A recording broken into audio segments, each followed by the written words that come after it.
Hello everyone, welcome to my channel physics by Neetu. आज हम class 10th का chapter 11 electricity का वन शॉर्ट वीडियो लेकर आए हैं। इस वाली वीडियो में हम इलेक्ट्रिसिटी वाले चैप्टर के जितने भी टॉपिक हैं उन सबको हम कवर करेंगे और सीबीएसई में प्रीवियस ईयर्स में जो क्वेश्चंस आए हैं उन कुछ क्वेश्चंस को भी हम डिस्कस करेंगे और जो आपकी एनसीईआरटी की बुक में क्वेश्चंस हैं उन्हें भी हम डिस्कस करेंगे। तो देखो हम स्टार्ट कर रहे हैं चैप्टर 11 इलेक्ट्रिसिटी।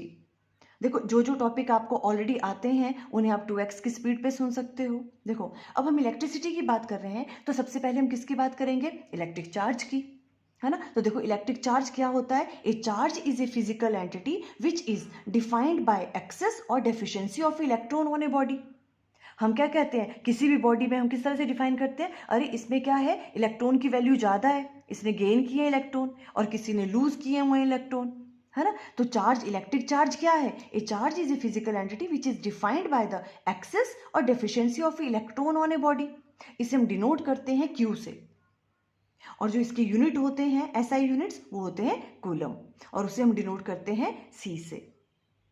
अब देखो कितने टाइप के चार्जेस होते हैं? 2 टाइप के चार्जेस होते हैं, पॉजिटिव चार्ज होता है एंड नेगेटिव चार्ज होता है ना। और ये वाली चीज़ तो हमें पता है, जो सिमिलर चार्जेस होते हैं वो क्या करते हैं, एक दूसरे को रिपेल करते हैं और जो अपोजिट चार्जेस होते हैं वो क्या करते हैं, एक दूसरे को अट्रैक्ट करते हैं, है ना। वही चीज़ हमने यहाँ पे राइट डाउन की है। देखो आप चाहो तो आप अपने नोट्स में राइट डाउन कर सकते हो, ठीक है।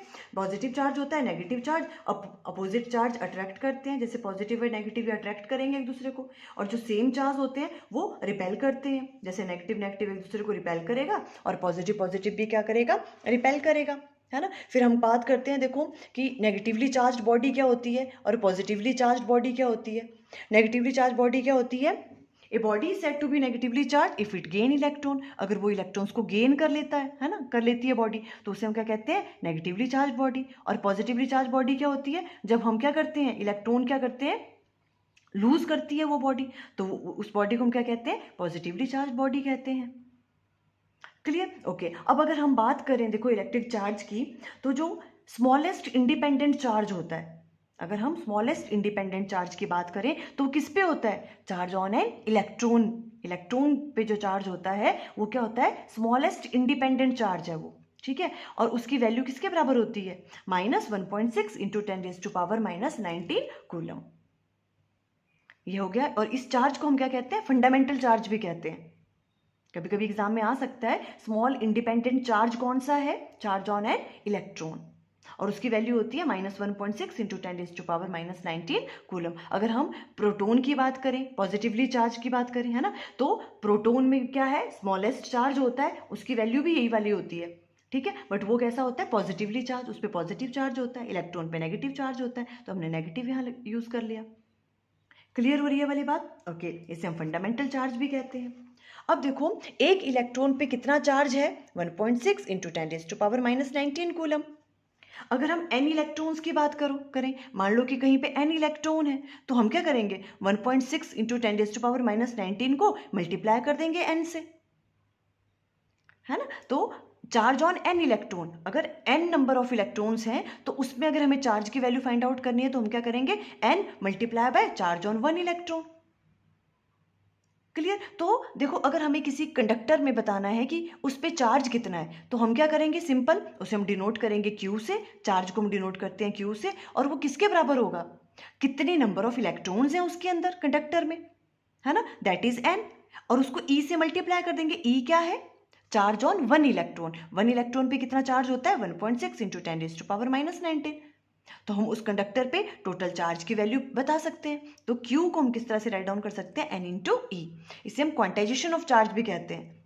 बहुत सारे आगे न्यूमेरिकल्स हम करेंगे जिसमें ये वाला फॉर्मूला हम यूज करने वाले हैं, ठीक है। याद रखना है Q किसके बराबर होता है? N into E. N is a whole number होता है यहाँ पे, ठीक है। और N क्या है? Number of electrons. कोई कंडक्टर की बात कर रहे हैं हम तो उसमें कितने नंबर ऑफ इलेक्ट्रॉन्स हैं उसे हम n से डिनोट करते हैं, है ना। और उसे मल्टीप्लाई कर देंगे किससे? Charge on 1 electron.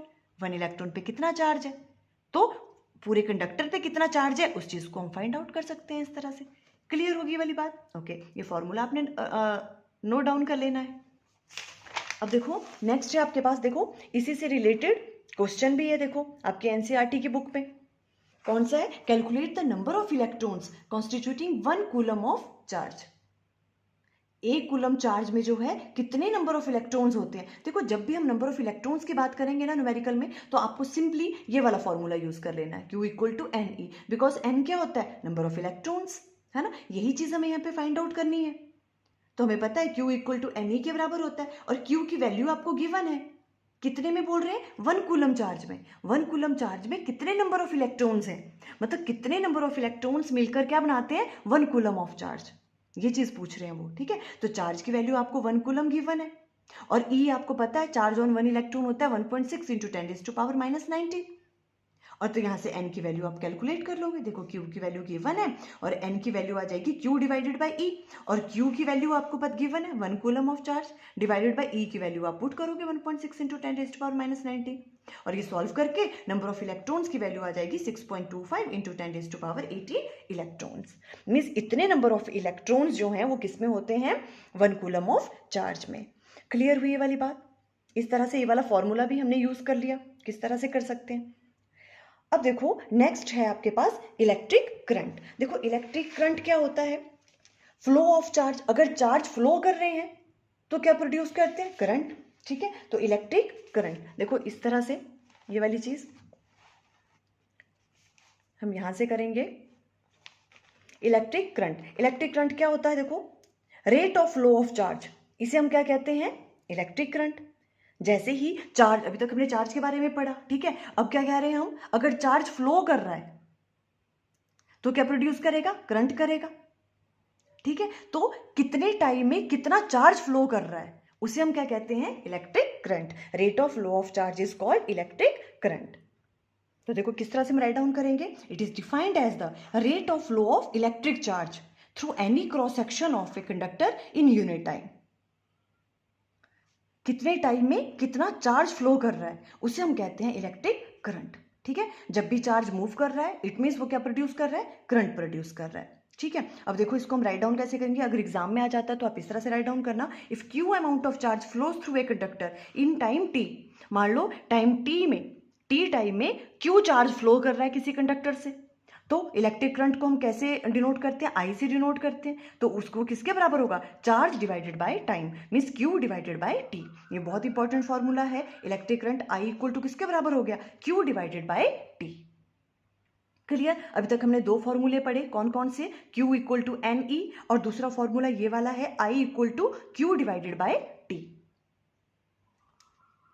कितने टाइम में कितना चार्ज फ्लो कर रहा है उसे हम कहते हैं इलेक्ट्रिक करंट। और देखो यहाँ पे Q equal to N E में मैंने राइट डाउन कर लिया हुआ है ना। N E divided by T ऐसे भी राइट डाउन कर सकते हो आप, क्योंकि कभी कभी देखो हो सकता है आपको इलेक्ट्रिक करंट की वैल्यू कैलकुलेट करने को कही हो पर चार्ज की वैल्यू ना दी हो। टाइम की वैल्यू भी गिवन है बट चार्ज की वैल्यू गिवन नहीं है, तो चार्ज की वैल्यू आप कैलकुलेट कर सकते हैं। मे बी क्वेश्चन में फिर नंबर ऑफ इलेक्ट्रॉन की वैल्यू आपको गिवन हो, है ना। तो नंबर ऑफ इलेक्ट्रॉन को चार्ज ऑन 1 इलेक्ट्रॉन से मल्टीप्लाई कर देंगे और क्यू की वैल्यू यहाँ से आ जाएगी। तो इस फॉर्मूले को हम ऐसे भी राइट डाउन कर सकते हैं। क्लियर? ओके। अब जो आपके पास करंट है, इलेक्ट्रिक करंट, इसको मेजर किस में करते हैं हम? एम्पेयर में। इसकी यूनिट क्या है? SI units ampere. इसे हम ए से डिनोट करते हैं, ठीक है। ये चीजें आपको नोट डाउन करते जाना है। अब देखो जो भी आपके पास इलेक्ट्रिक करंट है उसकी वैल्यू क्या होती है ना, बहुत बहुत टाइम में इसकी वैल्यू हम बहुत कम लेते हैं, कम होती है इसकी वैल्यू। तो इसके लिए हम स्मॉलर यूनिट यूज़ करते हैं, जैसे milli ampere, micro ampere. Numericals में भी इस तरह से यूज़ किया होगा। तो आपको याद रखना है हमेशा जो मिली एम्पेयर है, मिली एम्पेयर इसका मतलब क्या होता है? 10⁻³ एम्पेयर, और माइक्रो एम्पेयर 10⁻⁻6 एम्पेयर। अगर न्यूमेरिकल प्रॉब्लम्स में आपको इस तरह से कुछ गिवन है, मान लो आपको गिवन है कि 1 मिली एम्पेयर है, तो इसका मतलब क्या है? उसको आप पहले एम्पेयर में चेंज कर लो, है ना। 10⁻³ एम्पेयर आप राइट डाउन कर लोगे वहां पे। क्लियर? ओके। अब अगर हम इसकी डायरेक्शन की बात करें तो देखो जो इलेक्ट्रिक करंट है उसकी डायरेक्शन ऑलवेज हम कैसे लेते हैं? Opposite to the direction of flow of electron. Electron जिस डायरेक्शन में फ्लो करते हैं उससे अपोजिट डायरेक्शन होती है इलेक्ट्रिक करंट की। ये बात आपको याद रखनी है, ठीक है। जब फ्लो ऑफ इलेक्ट्रॉन, जो इलेक्ट्रॉन जिस डायरेक्शन में फ्लो करते हैं, इलेक्ट्रिक करंट के डायरेक्शन उससे अपोजिट होती है। The direction of electric current is taken as opposite to the direction of flow of electrons. Clear? जैसे मान लो ये आपके पास कंडक्टर है, इधर आपके पास कंडक्टर है ये वाला, ठीक है, और इसमें फ्री इलेक्ट्रॉन्स हैं बहुत सारे, ठीक है। और यहाँ पे हमने इसको सेल से कनेक्ट किया हुआ है, ये सेल का नेगेटिव टर्मिनल है, ये पॉजिटिव टर्मिनल है, ठीक है। ये पॉजिटिव टर्मिनल है तो ये भी पॉजिटिव हो गया, ये नेगेटिव हो गया। अब इलेक्ट्रॉन पे नेगेटिव चार्ज होता है तो वो किस तरफ अट्रैक्ट होंगे, इस तरफ को, तो इलेक्ट्रॉन का फ्लो इस तरफ को होगा। इलेक्ट्रॉन ऐसे फ्लो करेंगे तो जो आपके पास करंट है, इलेक्ट्रिक करंट, वो उसका फ्लो कैसे होता है, opposite to the direction of flow of electrons. Electron इस डायरेक्शन में फ्लो कर रहे हैं तो करंट इस डायरेक्शन में करेगा। क्लियर है? ओके तो इस तरह से देखो electric current is measured by ammeter. और इलेक्ट्रिक करंट को हम कैसे मेजर करते हैं, उसके जिससे हम उसको मेजर करते हैं उस इंस्ट्रूमेंट का नाम क्या है, एमीटर। ठीक है, एमीटर से हम इलेक्ट्रिक करंट को मेजर कर सकते हैं। और it is a scalar quantity. Electric current क्या है, एक स्केलर क्वांटिटी है। ये हो गया इलेक्ट्रिक करंट के बारे में, है ना। क्या क्या कहा हमने, इलेक्ट्रिक करंट देखो I इक्वल टू होता है Q/T के बराबर, ये फॉर्मूला आपको याद रखना है। और हमने क्या कहा, इसकी डायरेक्शन कौन सी होती है, opposite to the direction of flow of electrons. ठीक है। और अब देखो नेक्स्ट के बार क्वेश्चन पूछ लेते हैं आपको, डिफाइन 1 एम्पेयर। आपको 1 एम्पेयर डिफाइन करना है। देखो हमें पता है सबसे पहले I किसके बराबर होता है, Q/T के बराबर होता है ना। तो इलेक्ट्रिक करंट की यूनिट क्या है, एम्पेयर। तो 1 एम्पेयर किसके बराबर हो गया, चार्ज के क्या होते हैं, कूलम। तो 1 कूलम डिवाइडेड बाय टाइम के होते हैं सेकंड। हम ऐसे राइट डाउन कर सकते हैं इसको।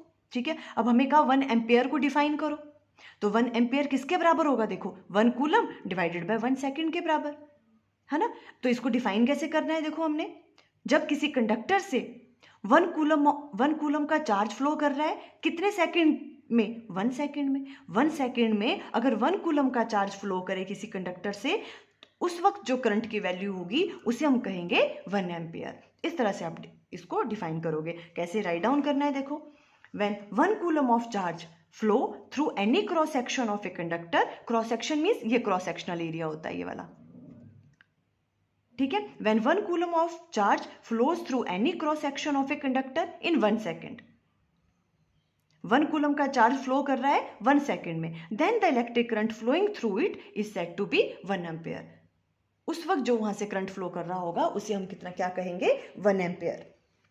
क्लियर हो गया। ये बहुत बार आ जाता है एग्जाम में शॉर्ट क्वेश्चंस में, ठीक है। उसके बाद अगर हम बात करें इलेक्ट्रिक सर्किट की, ठीक है, ये थोड़ा सा इस तरह से ऐसे देख लो इलेक्ट्रिक सर्किट किस तरह से करते हैं। देखो यहाँ पे ये सेल होता है आपके पास, ये जो बड़ा वाला डंडा होता है इसको हम पॉजिटिव लेते हैं और इसको नेगेटिव, छोटे वाले को, ठीक है। और जो आपके पास करंट है वो इलेक्ट्रिक करंट, वो कैसे चलता है, पॉजिटिव टू नेगेटिव, है ना, बिकॉज इलेक्ट्रॉन मूव करते हैं नेगेटिव टू पॉजिटिव। तो इलेक्ट्रिक करंट कैसे करेगा, पॉजिटिव टू नेगेटिव, इस तरह से। और ये देखो ये आपने कोई बल्ब लगाया हुआ है, यहाँ पे हम बल्ब भी यूज कर सकते हैं। देखो हम जब भी बात करेंगे ना बल्ब की, वहाँ बल्ब भी हो सकता है, या तो कोई रेजिस्टेंस दी होगी यहाँ पे, या तो यहाँ पे कंडक्टर होगा कोई, सेम थिंग है। क्लियर। और जो एमीटर क्या करता है, इलेक्ट्रिक करंट मेजर करता है। इस तरह से जो एमीटर है वो ऑलवेज सीरीज में लगता है। देखो ये आपके पास कोई कंडक्टर है, बल्ब है, ठीक है, जो भी कंपोनेंट है उसके क्या लगता है, एमीटर सीरीज में लगता है। ऐसे करके सीरीज और पैरेलल हम आगे अच्छे से अंडरस्टैंड करेंगे। अभी आपको याद रखना है कि एमीटर क्या करता है, इलेक्ट्रिक करंट मेजर करता है। ये इंस्ट्रूमेंट है जिससे हम इलेक्ट्रिक करंट मेजर करते हैं, और यह हमेशा सर्किट में कैसे लगता है, सीरीज में लगता है, इस तरह से। देखो ये सेल का पॉजिटिव है तो यहाँ पॉजिटिव होगा और यहाँ नेगेटिव। ये की होती है यहाँ पे, जब की को हम क्लोज कर देते हैं, देखो ये जो यहाँ पे डॉट्स है ना, अगर इसको हम बंद कर देते हैं, ठीक है, तो ही इलेक्ट्रिक करंट पास करना स्टार्ट करता है यहाँ से, ठीक है। तो इलेक्ट्रिक सर्किट क्या हो गया, ये किसका पाथ है, इलेक्ट्रिक करंट का पाथ शो कर रहा है ना, देखो ये, है ना। जब ये क्लोज होगा पूरा का पूरा, की भी क्लोज होगी तभी तो इलेक्ट्रिक करंट यहाँ से पास करेगा। जैसे आप की को ओपन कर दोगे वैसे सर्किट यहाँ से ब्रेक हो जाएगा और इलेक्ट्रिक करंट पास नहीं करेगा, है ना। क्योंकि देखो ये यहाँ से पॉजिटिव टू नेगेटिव ऐसे करंट फ्लो कर रहा है, और एमीटर उस करंट को क्या कर रहा है, मेजर कर रहा है। क्लियर होगी ये वाली बात। अब देखो ये कुछ क्वेश्चंस हैं अभी तक जो हमने टॉपिक किया, इलेक्ट्रिक करंट, इलेक्ट्रिक चार्ज से रिलेटेड। आपके एनसीईआरटी की बुक में देखो ये वाले क्वेश्चंस गिवन थे, इन्हें हम पहले डिस्कस कर लेते हैं। क्वेश्चन 1 है, what does N electric circuit means. देखो हमने इलेक्ट्रिक सर्किट के बारे में अभी अंडरस्टैंड किया, है ना, जिसमें क्या क्या होता है। देखो एक तो उसमें सेल लगता है ना, सेल होता है, की, प्लग की हम यूज़ करते हैं। हमने कहा उसमें एमीटर लगता है, एमीटर सीरीज में कनेक्ट करते हैं हम, है ना। और कोई भी आपके पास वहाँ पे जो कंडक्टर है उसको हम कनेक्ट करते हैं। तो what does N electric circuit means, electric circuit का मतलब क्या है, जहाँ से क्या कर सके, जो भी आपके पास जो इलेक्ट्रिक करंट है उसके पाथ को ही तो इलेक्ट्रिक सर्किट कहते हैं। देखो, a closed and continuous path of electric current is known as electric circuit. हमने क्या कहा था, जब इलेक्ट्रिक सर्किट जो की है वो सब क्लोज होगी तो वहां से क्या करेगा, इलेक्ट्रिक करंट पास करता है ना। तो इलेक्ट्रिक सर्किट क्या है, एक क्लोज्ड एंड कॉन्टिन्यूस पाथ है किसका, इलेक्ट्रिक करंट का, है ना। तो उसे हम इलेक्ट्रिक सर्किट कहते हैं। नेक्स्ट क्वेश्चन देखो, define the unit of electric current. यही वाला क्वेश्चन जो हमने डिस्कस किया था, डिफाइन 1 एम्पेयर, है ना, वो हमने डिस्कस किया था, वही पूछ रहे हैं ये। इस क्वेश्चन को ऐसे भी पूछ सकते हैं, define the unit of electric current. हमें पता है इलेक्ट्रिक करंट के यूनिट क्या होते हैं, इलेक्ट्रिक करंट को मेजर करते हैं हम एम्पेयर में। तो ये क्या पूछ रहे हैं आपसे, डिफाइन 1 एम्पेयर, कि एम्पेयर को डिफाइन करो, ऐसे भी पूछ सकते हैं, है ना। देखो I equal to Q by T होता है, तो 1 एम्पेयर करंट के यूनिट होते हैं एम्पेयर, तो 1 एम्पेयर इक्वल टू चार्ज हो गया कूलम, चार्ज के यूनिट कूलम और टाइम के सेकंड। तो 1 एम्पेयर हम राइट डाउन कर सकते हैं 1 कूलम डिवाइडेड बाय 1 सेकंड, है ना। हमने डिस्कस भी किया है, when 1 coulomb of charge flows through any cross section of a conductor in 1 second, 1 second में 1 कूलम ऑफ चार्ज फ्लो कर रहा है, उस टाइम पे जो इलेक्ट्रिक करंट होगा उसे हम क्या कहेंगे, 1 एम्पेयर कहेंगे। क्लियर है, ओके। यहाँ इन्होंने बस थोड़ा सा ट्विस्ट किया क्वेश्चन में कि यूनिट ऑफ इलेक्ट्रिक करंट पूछ लिया, तो यूनिट ऑफ इलेक्ट्रिक करंट क्या होते हैं, एम्पियर ही होते हैं, तो 1 एम्पियर ही पूछ रहे हैं वो, ठीक है। नेक्स्ट है, calculate the number of electrons constituting 1 coulomb of charge. ये भी हम डिस्कस कर चुके हैं, ये भी आपके एनसीईआरटी बुक का ही क्वेश्चन था, है ना, कि 1 कूलम ऑफ चार्ज में कितने नंबर ऑफ इलेक्ट्रॉन्स होते हैं। यहाँ कौन सा फॉर्मूला यूज करना था हमने, Q इक्वल टू NE वाला, है ना। ये सामने ये वाला, ये देखो ये वाला क्वेश्चन हम डिस्कस कर चुके हैं, ये वाला, ठीक है। आपने Q की यहाँ से N की वैल्यू निकाल देनी है, Q divided by E। Q की वैल्यू आपको गिवन है 1 कूलम, E हो गया चार्ज और 1 इलेक्ट्रॉन, तो नंबर ऑफ इलेक्ट्रॉन आप इस तरह से फाइंड आउट कर लोगे। क्लियर। अब देखो हम कुछ प्रीवियस ईयर्स के क्वेश्चंस हैं जो सीबीएसई में आए हुए हैं, हम वो डिस्कस कर लेते हैं फटाफट इस टॉपिक से रिलेटेड। देखो सीबीएसई में 2024 में ये क्वेश्चन आया हुआ है, the filament of an electric lamp draws a current of 0.5 ampere which lights for 2 hours, calculate the charge Q that flows through the circuit. देखो सबसे पहले गिवन क्या क्या है आपको, करंट की वैल्यू गिवन है आपको, ठीक है, 0.5 एम्पेयर, 2 आवर्स टाइम की वैल्यू आपको गिवन है 2 आवर्स, इसको सेकंड में चेंज कर लेंगे, है ना, तो 2 मल्टीप्लाई बाय 60 आ जाएगा, इतने सेकंड। हमें फाइंड आउट क्या करना है, कैलकुलेट द चार्ज Q की वैल्यू हमें फाइंड आउट करनी है, ठीक है। तो अब यहाँ पे कौन सा फॉर्मूला लगना है, देखो करंट वाला, I equal to Q by T, ठीक है। तो I equal to Q by T देखो हमने राइट डाउन किया है यहाँ पे, और यहाँ से चार्ज की वैल्यू आपको फाइंड आउट करनी है, करंट की वैल्यू भी गिवन है, टाइम की वैल्यू भी गिवन है, सिंपल टाइम को आपको सेकंड में चेंज करना था, है ना। और यहाँ से देखो Q equal to I T, दोनों को मल्टीप्लाई किया और ये सॉल्व करके ये वाला आंसर आ जाएगा चार्ज की वैल्यू। Clear, okay. देखो इसी तरह के क्वेश्चंस आते हैं। नेक्स्ट क्वेश्चन है सीबीएसई में 2024 में आया हुआ है, देखो ये question, an electric source can supply a charge of 500 coulomb, means charge की वैल्यू आपको गिवन है Q equal to 500 coulomb. If the current drawn by device is 25 milli ampere, देखो हमने कहा था मिली एम्पेयर में आ सकता है ना, तो करंट की वैल्यू गिवन है 25 मिली एम्पेयर, तो I इक्वल टू हो गया 25 मिली एम्पेयर, तो मिली को हम राइट डाउन कर सकते हैं 25 इंटू 10⁻³ एम्पेयर, इस तरह से कर लो पहले, ठीक है। Find the time in which the electric source will be discharge completely. आपको क्या फाइंड आउट करना है, यहाँ पे टाइम की वैल्यू फाइंड आउट करनी है, ठीक है। यहाँ भी वही फॉर्मूला लगने वाला है, I equal to Q by T, है ना, और यहाँ से देखो I equal to Q by T, हमें T की वैल्यू फाइंड आउट करनी है, T क्या हो जाएगा यहाँ पे, Q divided by I।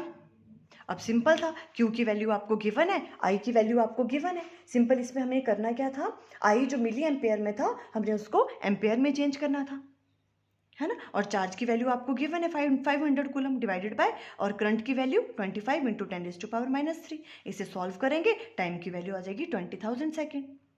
Clear, simple था। अब देखो नेक्स्ट क्वेश्चन है, टोटल, देखो ये क्वेश्चन भी इंपॉर्टेंट है, वैसे ये आया नहीं है पर फिर भी इंपॉर्टेंट है, a total of 6 into 10⁻46 electrons flows through a current carrying conductor. कोई करंट कैरिंग कंडक्टर है, उसमें से कितने इलेक्ट्रॉन्स फ्लो कर रहे हैं, इतने। आपको क्या गिवन है, इसका मतलब इस वाले क्वेश्चन में नंबर ऑफ इलेक्ट्रॉन्स की वैल्यू गिवन है, मीन्स N की वैल्यू गिवन है, ठीक है। When connected through an external power supply for 20 second, time की वैल्यू भी गिवन है। Find the value of current in the conductor, देखो ये क्वेश्चन भी आ गया, हमें करंट की वैल्यू फाइंड आउट करनी है। करंट क्या होता है, I equal to Q by T, है ना, T की वैल्यू तो गिवन है बट Q की वैल्यू गिवन नहीं है, पर Q की जगह क्या गिवन है, नंबर ऑफ इलेक्ट्रॉन्स गिवन है, तो n से हम q की वैल्यू को फाइंड आउट कर सकते हैं, बिकॉज हमें पता है q किसके बराबर होता है, n इंटू ई, है ना। ये वाला फॉर्मूला यूज हो गया है, देखो I equal to Q by T होता है और q को हम राइट डाउन कर सकते हैं n इंटू ई। E की वैल्यू हमें पता है, चार्ज ऑन 1 इलेक्ट्रॉन 1.6 इंटू 10⁻⁻⁹ और n की वैल्यू आपको गिवन है 6 इंटू 10⁻46 डिवाइडेड बाय टाइम की वैल्यू आपको गिवन है 20 सेकेंड। सारी वैल्यूज पुट की और करंट की वैल्यू आपके पास ये वाली आ गई। सिंपल क्वेश्चन था, बस आपको ये चीज पता होनी चाहिए, क्यू को राइट डाउन कर सकते हैं NE। क्लियर। अब देखो नेक्स्ट है पोटेंशियल डिफरेंस, इसे हम डिनोट करते हैं V से। अब देखो जैसे आपके पास कोई भी पाइप है, उसमें से अगर आपको क्या करना है, वाटर को फ्लो करवाना है। वाटर कब फ्लो होता है, जब प्रेशर में डिफरेंस होता है ना, तभी वाटर फ्लो करेगा। उसी तरह से देखो इलेक्ट्रिक करंट भी तभी फ्लो करता है अगर उस कंडक्टर से, जिस कंडक्टर में करंट फ्लो कर रहा है, उस कंडक्टर के जो एंड्स हैं वहां पे इलेक्ट्रिक प्रेशर डिफरेंस हो, तभी इलेक्ट्रिक करंट पास करेगा। और ये जो इलेक्ट्रिक प्रेशर डिफरेंस है इसे ही हम कहते हैं पोटेंशियल डिफरेंस। क्लियर है। देखो कोई भी कंडक्टर में करंट तभी फ्लो करेगा अगर उसके कंडक्टर के एंड्स में क्या हो, पोटेंशियल डिफरेंस हो। अगर पोटेंशियल डिफरेंस नहीं होगा तो इलेक्ट्रिक करंट भी पास नहीं करेगा। ठीक है। अब ये पोटेंशियल डिफरेंस है क्या, हम इसको डिफाइन कैसे करते हैं। देखो जिस तरह से मान लो ये आपके पास कोई 2 पॉइंट है, ठीक है। अगर कोई पॉजिटिव चार्ज है, उसको इस पॉइंट से, एक पॉइंट से दूसरे पॉइंट तक लाने में कितना वर्क डन करना पड़ रहा है, उसे हम कहते हैं पोटेंशियल डिफरेंस।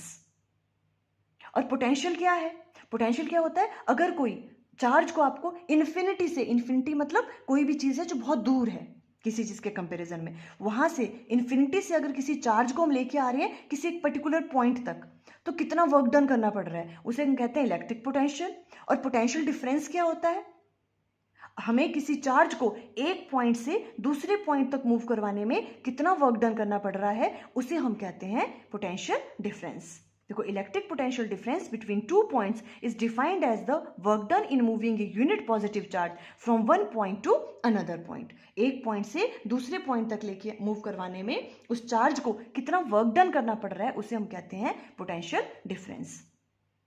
क्लियर। उसे हम डिनोट करते हैं, देखो पोटेंशियल डिफरेंस की बात करते हैं डेल्टा V, और equal to small work done की बात कर रहे हैं, है ना। स्मॉल पोटेंशियल है तो स्मॉल वर्क डन कर रहे हैं हम किसी चार्ज को यहां से लेके यहां तक मूव करवाने में, तो delta W divided by Q। Q charge को मूव करवाने में कितना वर्क डन करना पड़ रहा है, उसे हम कहते हैं पोटेंशियल डिफरेंस। क्लियर। ओके। और अब देखो कई बार क्वेश्चन इस तरह से भी पूछ लेते हैं, देखो मान लो इस वाले पॉइंट पे पोटेंशियल की वैल्यू कितनी थी। पोटेंशियल क्या होता है, इन्फिनिटी से उस चार्ज को लाने में इस पॉइंट तक कितना वर्क डन करना पड़ा। ठीक है। तो मान लो यहाँ पे पोटेंशियल की वैल्यू VB है और यहाँ पे VA है। ठीक है। तो डेल्टा V क्या हो गया, चेंज इन पोटेंशियल, है ना, चेंज इन पोटेंशियल। तो उसको हम कैसे राइट डाउन कर सकते हैं, VB minus VA। VB minus VA equal to किसके बराबर आ गया, W डिवाइडेड बाई Q। इस तरह से भी राइट डाउन, कई बार देखो इसके भी क्वेश्चन में हम डिस्कस करेंगे ऐसे क्वेश्चंस भी। ठीक है। VB minus VA equal to W divided by Q, और W को राइट डाउन कर सकते हैं Q into delta V। Clear हुई वाली चीज, ये वाला फॉर्मूला भी आपको याद रखना है। अब देखो डिफाइन 1 वोल्ट, कभी कभी इस तरह से क्वेश्चन पूछ लेते हैं। हमने डिफाइन 1 एम्पेयर किया था, वैसे ही डिफाइन हम 1 वोल्ट को डिफाइन करेंगे। 1 वोल्ट, वोल्ट क्या है, यूनिट ऑफ पोटेंशियल डिफरेंस। ठीक है। ये चीज आपने राइट डाउन कर लेनी है। क्या कहा हमने, जो SI यूनिट्स हैं पोटेंशियल डिफरेंस के, वो क्या होते हैं, वोल्ट हैं। Unit of potential difference is volt. अब हमें 1 वोल्ट डिफाइन करना है। ठीक है। तो 1 वोल्ट किसके बराबर होगा, देखो आपको विजिबल है ये वाली चीज, है ना। तो 1 वोल्ट किसके बराबर होगा, देखो W divided by Q। Work done के क्या होते हैं, जूल यूनिट, और चार्ज के क्या होते हैं, कूलम। तो हम राइट डाउन कर सकते हैं 1 volt equal to 1 joule divided by 1 coulomb. Clear. तो 1 volt equal to 1 joule divided by 1 coulomb. अब आप डिफाइन कर सकते हो 1 वोल्ट को। 1 वोल्ट क्या होगा, देखो हम कैसे डिफाइन करेंगे, हमें 1 जूल का वर्क डन करना पड़ रहा है 1 कूलम के चार्ज को मूव करवाने के लिए 1 पॉइंट से दूसरे पॉइंट तक। उस टाइम पे जो पोटेंशियल डिफरेंस होगा उसे हम कहते हैं 1 वोल्ट, है ना। W डिवाइडेड बाय Q होता था, Q चार्ज को एक पॉइंट से दूसरे पॉइंट तक मूव करवाने में कितना वर्क डन करना पड़ रहा है, उसे ही हम कहते हैं पोटेंशियल डिफरेंस, है ना। तो अगर अब 1 वोल्ट को डिफाइन करना है तो 1 joule divided by 1 coulomb, means अगर 1 जूल का वर्क डन करना पड़ रहा है हमें 1 कूलम के चार्ज को एक पॉइंट से दूसरे पॉइंट तक मूव करने में, तो उस टाइम पे जो पोटेंशियल डिफरेंस होगा उसे हम कहेंगे 1 volt. The electric potential difference between 2 points in a current carrying conductor is said to be 1 volt if 1 joule of work is done in moving a 1 coulomb of electric charge from 1 point to another. इस तरह से हम define करते हैं potential difference को, 1 volt को अगर हमें करना है डिफाइन। ठीक है, अब देखो जो पोटेंशियल डिफरेंस है इसको हम मेजर करते हैं वोल्ट मीटर से। किससे करते हैं? वोल्ट मीटर से। ये एक इंस्ट्रूमेंट है जिसका यूज करते हैं हम किस चीज के लिए? To measure the potential difference. और करंट मेजर करने के लिए हम कौन सा इंस्ट्रूमेंट यूज करते थे? एमीटर। एमीटर को हम कैसे कनेक्ट करते थे सर्किट में? सीरीज में। ठीक है, तो पोटेंशियल डिफरेंस को मेजर करने के लिए पीडी मींस पोटेंशियल डिफरेंस। ठीक है, potential difference is measured bye instrument volt meter से हम यूज करते हैं वोल्ट मीटर। ठीक है, और वोल्ट मीटर को हमेशा हम इलेक्ट्रिक सर्किट में पैरेलल में कनेक्ट करते हैं। आपको याद रखना है, अभी ये डिटेल में हम आगे पढ़ेंगे। ठीक है, वोल्ट मीटर को हम कैसे कनेक्ट करते हैं? हमेशा पैरेलल में कनेक्ट करते हैं। It is high resistance device, इसकी रेजिस्टेंस बहुत ज्यादा होती है, which is always connected in parallel with the component through which potential difference is to be measured. Clear हो गया ये वाली चीज? ओके, वही देखो इलेक्ट्रिक पोटेंशियल क्या है? It is defined as the amount of work done when a unit positive charge is move from infinity to a point. अगर इन्फिनिटी से कोई चार्ज लेके आ रहे हैं हम एक पर्टिकुलर पॉइंट तक, तो कितना वर्क डन करना पड़ रहा है उसे हम कहते हैं इलेक्ट्रिक पोटेंशियल। और पोटेंशियल डिफरेंस क्या हुआ? अगर हम किसी चार्ज को एक पॉइंट से दूसरे पॉइंट तक मूव करवा रहे हैं तो कितना वर्क डन करना पड़ रहा है उसे हम कहते हैं पोटेंशियल डिफरेंस। यहाँ भी V equal to W divided by Q। Clear हुई ये वाली बात, है ना? एक देखो नेक्स्ट क्वेश्चन है, सीबीएसई में 2023 में आया हुआ, देखो ये वाला क्वेश्चन भी इसी के बेस पे। The expression that relate QIT and QVW respectively are, इनमें से बताना है हमें कि कौन सी स्टेटमेंट जो है करेक्ट है ना? कौन सी ऑप्शन करेक्ट है? यहाँ पे देखो सबसे पहले देखो I equal to Q by T, ये वाला तो ठीक है, I equal to Q by T होता है। ठीक है, but W equal to V by Q ये रॉन्ग हो गया, है ना? ये वाला कौन सा रिलेशन होता है? देखो W, देखो हम क्या बोल रहे हैं? V equal to W divided by Q, तो यहाँ से W की वैल्यू क्या निकलेगी? V इंटू Q, है ना? तो ये तो V डिवाइडेड बाई Q है, गलत है। इस तरह से आप बाकी भी चेक करोगे। सेकंड वाली ऑप्शन करेक्ट है, देखो Q equal to I T, yes ये वाली चीज करेक्ट है, Q equal to I T के बराबर होता है ना? और W equal to V Q, या ये भी करेक्ट है, W equal to V into Q, तो ये वाली ऑप्शन करेक्ट है। क्लियर? ओके, अब देखो हम थोड़ा सा किसके बारे में जो है higher potential and lower potential के बारे में पढ़ लेते हैं। ठीक है, ये भी कभी कभी एग्जाम में पूछ लेते हैं कभी कभी क्वेश्चन।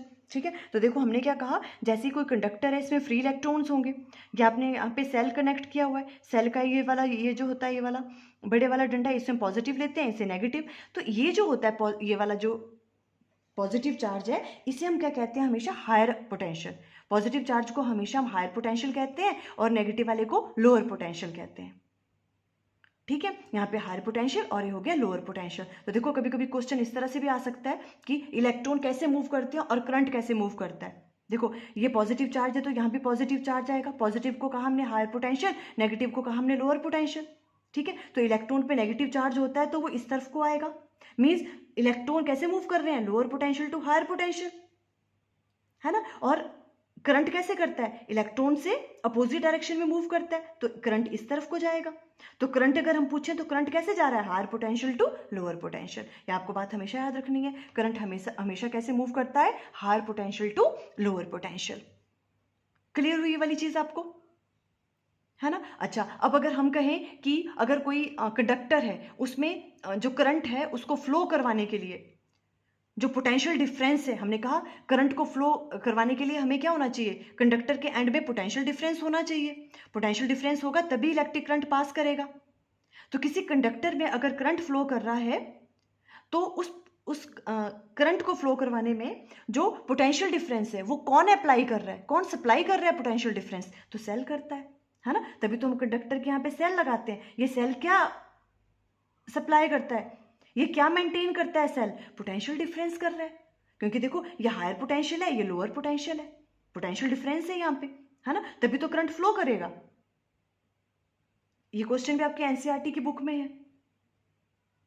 क्लियर है? क्या कहेंगे हम कि अगर आपको मेंटेन करना है पोटेंशियल डिफरेंस किस में? कंडक्टर में, तो कौन करता है वो मेंटेन पोटेंशियल डिफरेंस? वो ये सेल करता है। क्लियर। अब देखो कुछ क्वेश्चंस हैं आपके एनसीईआरटी की बुक के, वो डिस्कस कर लेते हैं। अब देखो ये पेज नंबर 174 में एनसीईआरटी का question, name a device that help to maintain a potential difference across a conductor. वो कौन सा डिवाइस है? वही वाली जो हम बात कर रहे थे अभी, है ना, कि जो कंडक्टर में करंट को फ्लो करने के लिए जो पोटेंशियल डिफरेंस है वो प्रोवाइड करता है। कौन करता है? सेल करता है ना, इलेक्ट्रिक सेल और ए बैटरी। इलेक्ट्रिक सेल या तो बैटरी कह सकते हो, ठीक है। देखो इलेक्ट्रिक सेल और बैटरी में क्या फ़र्क होता है? देखो सेल को हम डिनोट करते हैं इस तरह से, पॉजिटिव और ये नेगेटिव, ये पॉजिटिव और नेगेटिव, ये हो गया आपके पास सेल, ठीक है। जब बहुत सारे सेल्स को हम सीरीज में कनेक्ट करते हैं इस तरह से, देखो ये पॉजिटिव नेगेटिव, ये सेकंड सेल आ गया, पॉजिटिव और नेगेटिव कनेक्ट कर दिया, ये पॉजिटिव और नेगेटिव थर्ड सेल आ गया, इसे हम कहते हैं बैटरी।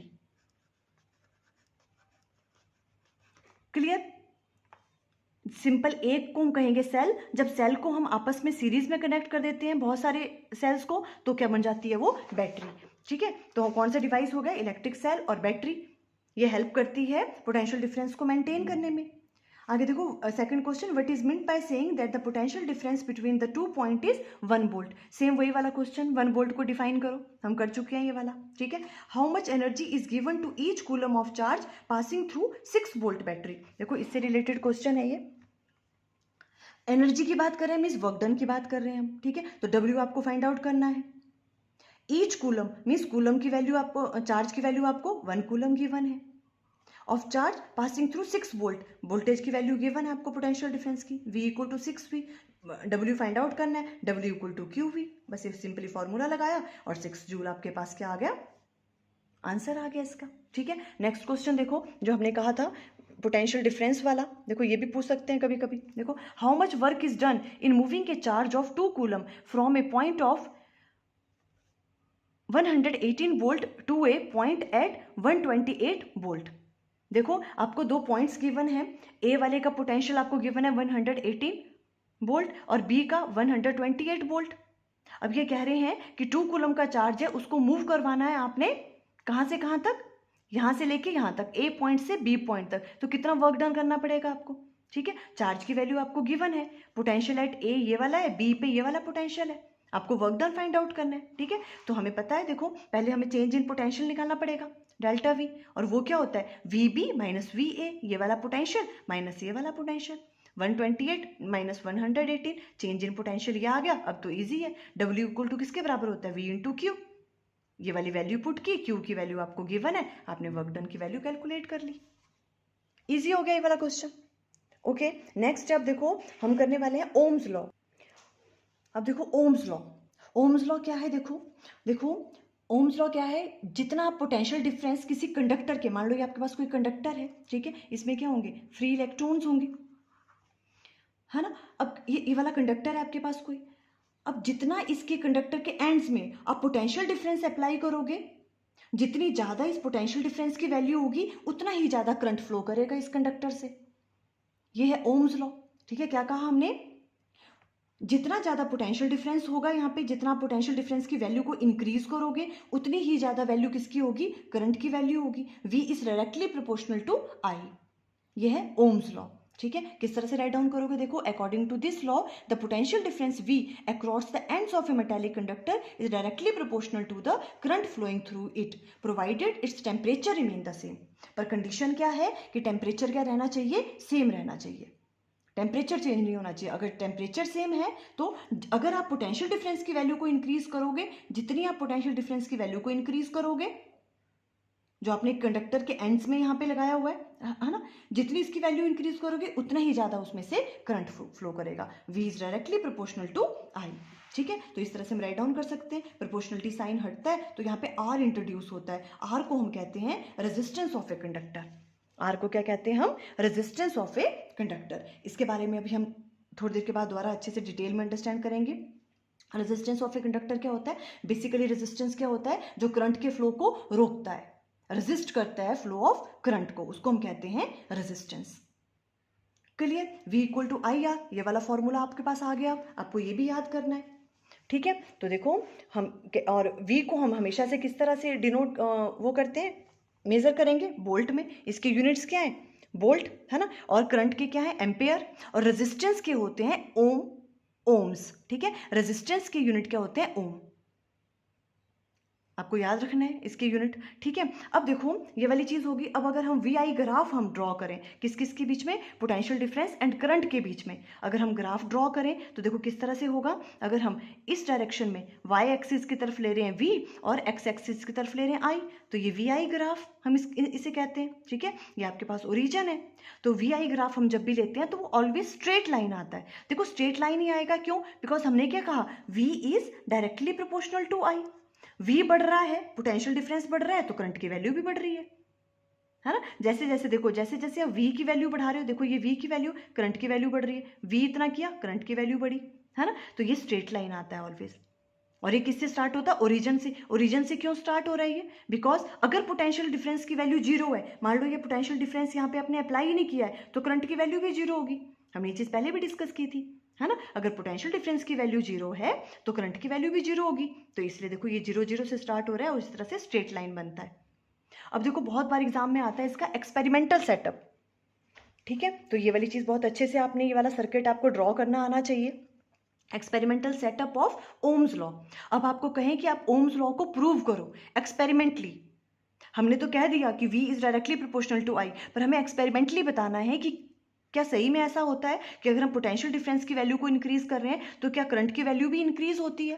तो हमने क्या किया, देखो सबसे पहले इस तरह से यहाँ कोई भी आपने यहाँ पे बल्ब लगा दिया या कोई भी रेजिस्टर लगा दिया, ठीक है, जिसका आपको फाइंड आउट करना है करंट की वैल्यू या पोटेंशियल डिफरेंस की। तो ये आर आपने यहाँ पे ले लिया, क्लियर है, ओके। और हमने क्या कहा था, देखो एमीटर हमेशा इसके कैसे लगता है, सीरीज में लगता है। तो देखो एमीटर को हमने यहाँ पे कनेक्ट कर दिया, ठीक है, और यहाँ पे हमने यहाँ पे बैटरी के साथ इसको कनेक्ट कर लिया। बहुत सारे सेल्स कनेक्ट किए तो यहाँ हमने इसको बैटरी से कनेक्ट कर दिया। ये पॉजिटिव टर्मिनल और ये नेगेटिव टर्मिनल। हमेशा हमने क्या कहा है, एमीटर को किस तरह से आपने देखना है, पॉजिटिव और नेगेटिव। बैटरी का जो पॉजिटिव है वो एमीटर के पॉजिटिव के साथ कनेक्ट होता है। आपको ये चीज़ हमेशा याद रखनी है, आपको ईजी होगा ड्रॉ करना। फिर चाहे बैटरी को यहाँ बनाओ, यहाँ बनाओगे तो उस हिसाब से यहाँ पे पॉजिटिव और नेगेटिव आएगा, ठीक है। देखो यहाँ पॉजिटिव है, यहाँ नेगेटिव है बैटरी का, तो एमीटर आप यहाँ सीरीज में कनेक्ट कर रहे हो तो ये एमीटर का पॉजिटिव और बैटरी का पॉजिटिव कनेक्ट होते हैं आपस में, ठीक है। और ये एमीटर का नेगेटिव आ गया, इधर आपने यहाँ पे कोई रजिस्टर आपने लगाया हुआ है, क्लियर, ओके। और यहाँ पे एक प्लग की हमने यूज की हुई है, तो इस तरह से करंट फ्लो करेगा, आई देखो पॉजिटिव टू नेगेटिव इस तरह से, ठीक है। और अब देखो ये एमीटर और वोल्ट मीटर क्या मेजर करता है, पोटेंशियल डिफरेंस। हमें वो भी अब यहाँ पे सर्किट में यूज करना पड़ेगा, बिकॉज हमें पोटेंशियल डिफरेंस की वैल्यू भी तो मेजर करनी है ना। तो वो हमेशा कैसे लगता है, इसके पैरेलल में लगता है। तो देखो यहाँ पे हमने इसको पैरेलल में कनेक्ट किया हुआ है, इसके पैरेलल में देखो ये पॉजिटिव है, ये भी पॉजिटिव, ये नेगेटिव, ये भी नेगेटिव, इस तरह से हम इसको कनेक्ट करेंगे। आपको हमेशा याद रखना है, ये सर्किट डायग्राम आपको याद रखना है, ठीक है। एमीटर में देखो एमीटर का जो पॉजिटिव है बैटरी के पॉजिटिव के साथ कनेक्ट करना है ऐसे सीरीज में, ठीक है। और यहाँ पे वोल्ट मीटर किस तरह से करना है, पैरेलल में कनेक्ट इसके। अब देखो हमें एक्सपेरिमेंटली प्रूव करना है, आप राइट डाउन कर लेना अपनी लैंग्वेज में, ठीक है। देखो हम किस तरह से कर रहे हैं। अगर सबसे पहले हम क्या करेंगे, एक ही सेल को कनेक्ट करेंगे, इसको रहने दो, ठीक है। हम एक ही सेल कनेक्ट कर रहे हैं यहाँ पे, तो पोटेंशियल डिफरेंस की वैल्यू मान लो 1 वोल्ट है, ठीक है। तो हमने जब एक सेल कनेक्ट किया तो हमने यहाँ पे वोल्ट मीटर यूज किया हुआ है, यहाँ पे ये रीडिंग बता देगा हमें कितना पोटेंशियल डिफरेंस है। मान लो उस वक्त 1 वोल्ट था पोटेंशियल डिफरेंस। फिर हमने एमीटर की रीडिंग चेक की, एमीटर क्या शो करता है, कितना करंट फ्लो कर रहा है। तो उस टाइम पे मान लो कि करंट कितना था, 1 एम्पियर था, 1 वोल्ट पे 1 एम्पियर था, ठीक है। अब हमें शो करना है कि अगर हम पोटेंशियल डिफरेंस की वैल्यू को इंक्रीज करें तो करंट की वैल्यू भी इंक्रीज होनी चाहिए। तो हमने क्या किया, हमने 2 सेल कनेक्ट कर दिए। अब इस वाली चीज़ को यहाँ हटा दो, ठीक है। जब आप वहाँ पे करोगे या तो आप राइट डाउन कर लेना इस तरह से। फिर हमने 2 सेल को कनेक्ट किया, अब इस वाले को हम यहाँ पे कनेक्ट करेंगे ताकि 2 सेल आ जाएं यहाँ पे, है ना। जब हमने 2 सेल लगाए तो जो पोटेंशियल डिफरेंस है उसकी वैल्यू क्या होगी, इंक्रीज हो गई, है ना। एक सेल की कितनी थी 1 वोल्ट, 2 की कितनी होगी 2 वोल्ट, तो पोटेंशियल डिफरेंस की वैल्यू 2 वोल्ट आ गई। अब हम देखते हैं कि पोटेंशियल डिफरेंस जब हमने इंक्रीज किया तो क्या करंट की वैल्यू भी इंक्रीज हो रही है। तो हमने एमीटर की रीडिंग को चेक किया तो वो कितनी आ रही थी, 2 एम्पियर आ रही थी।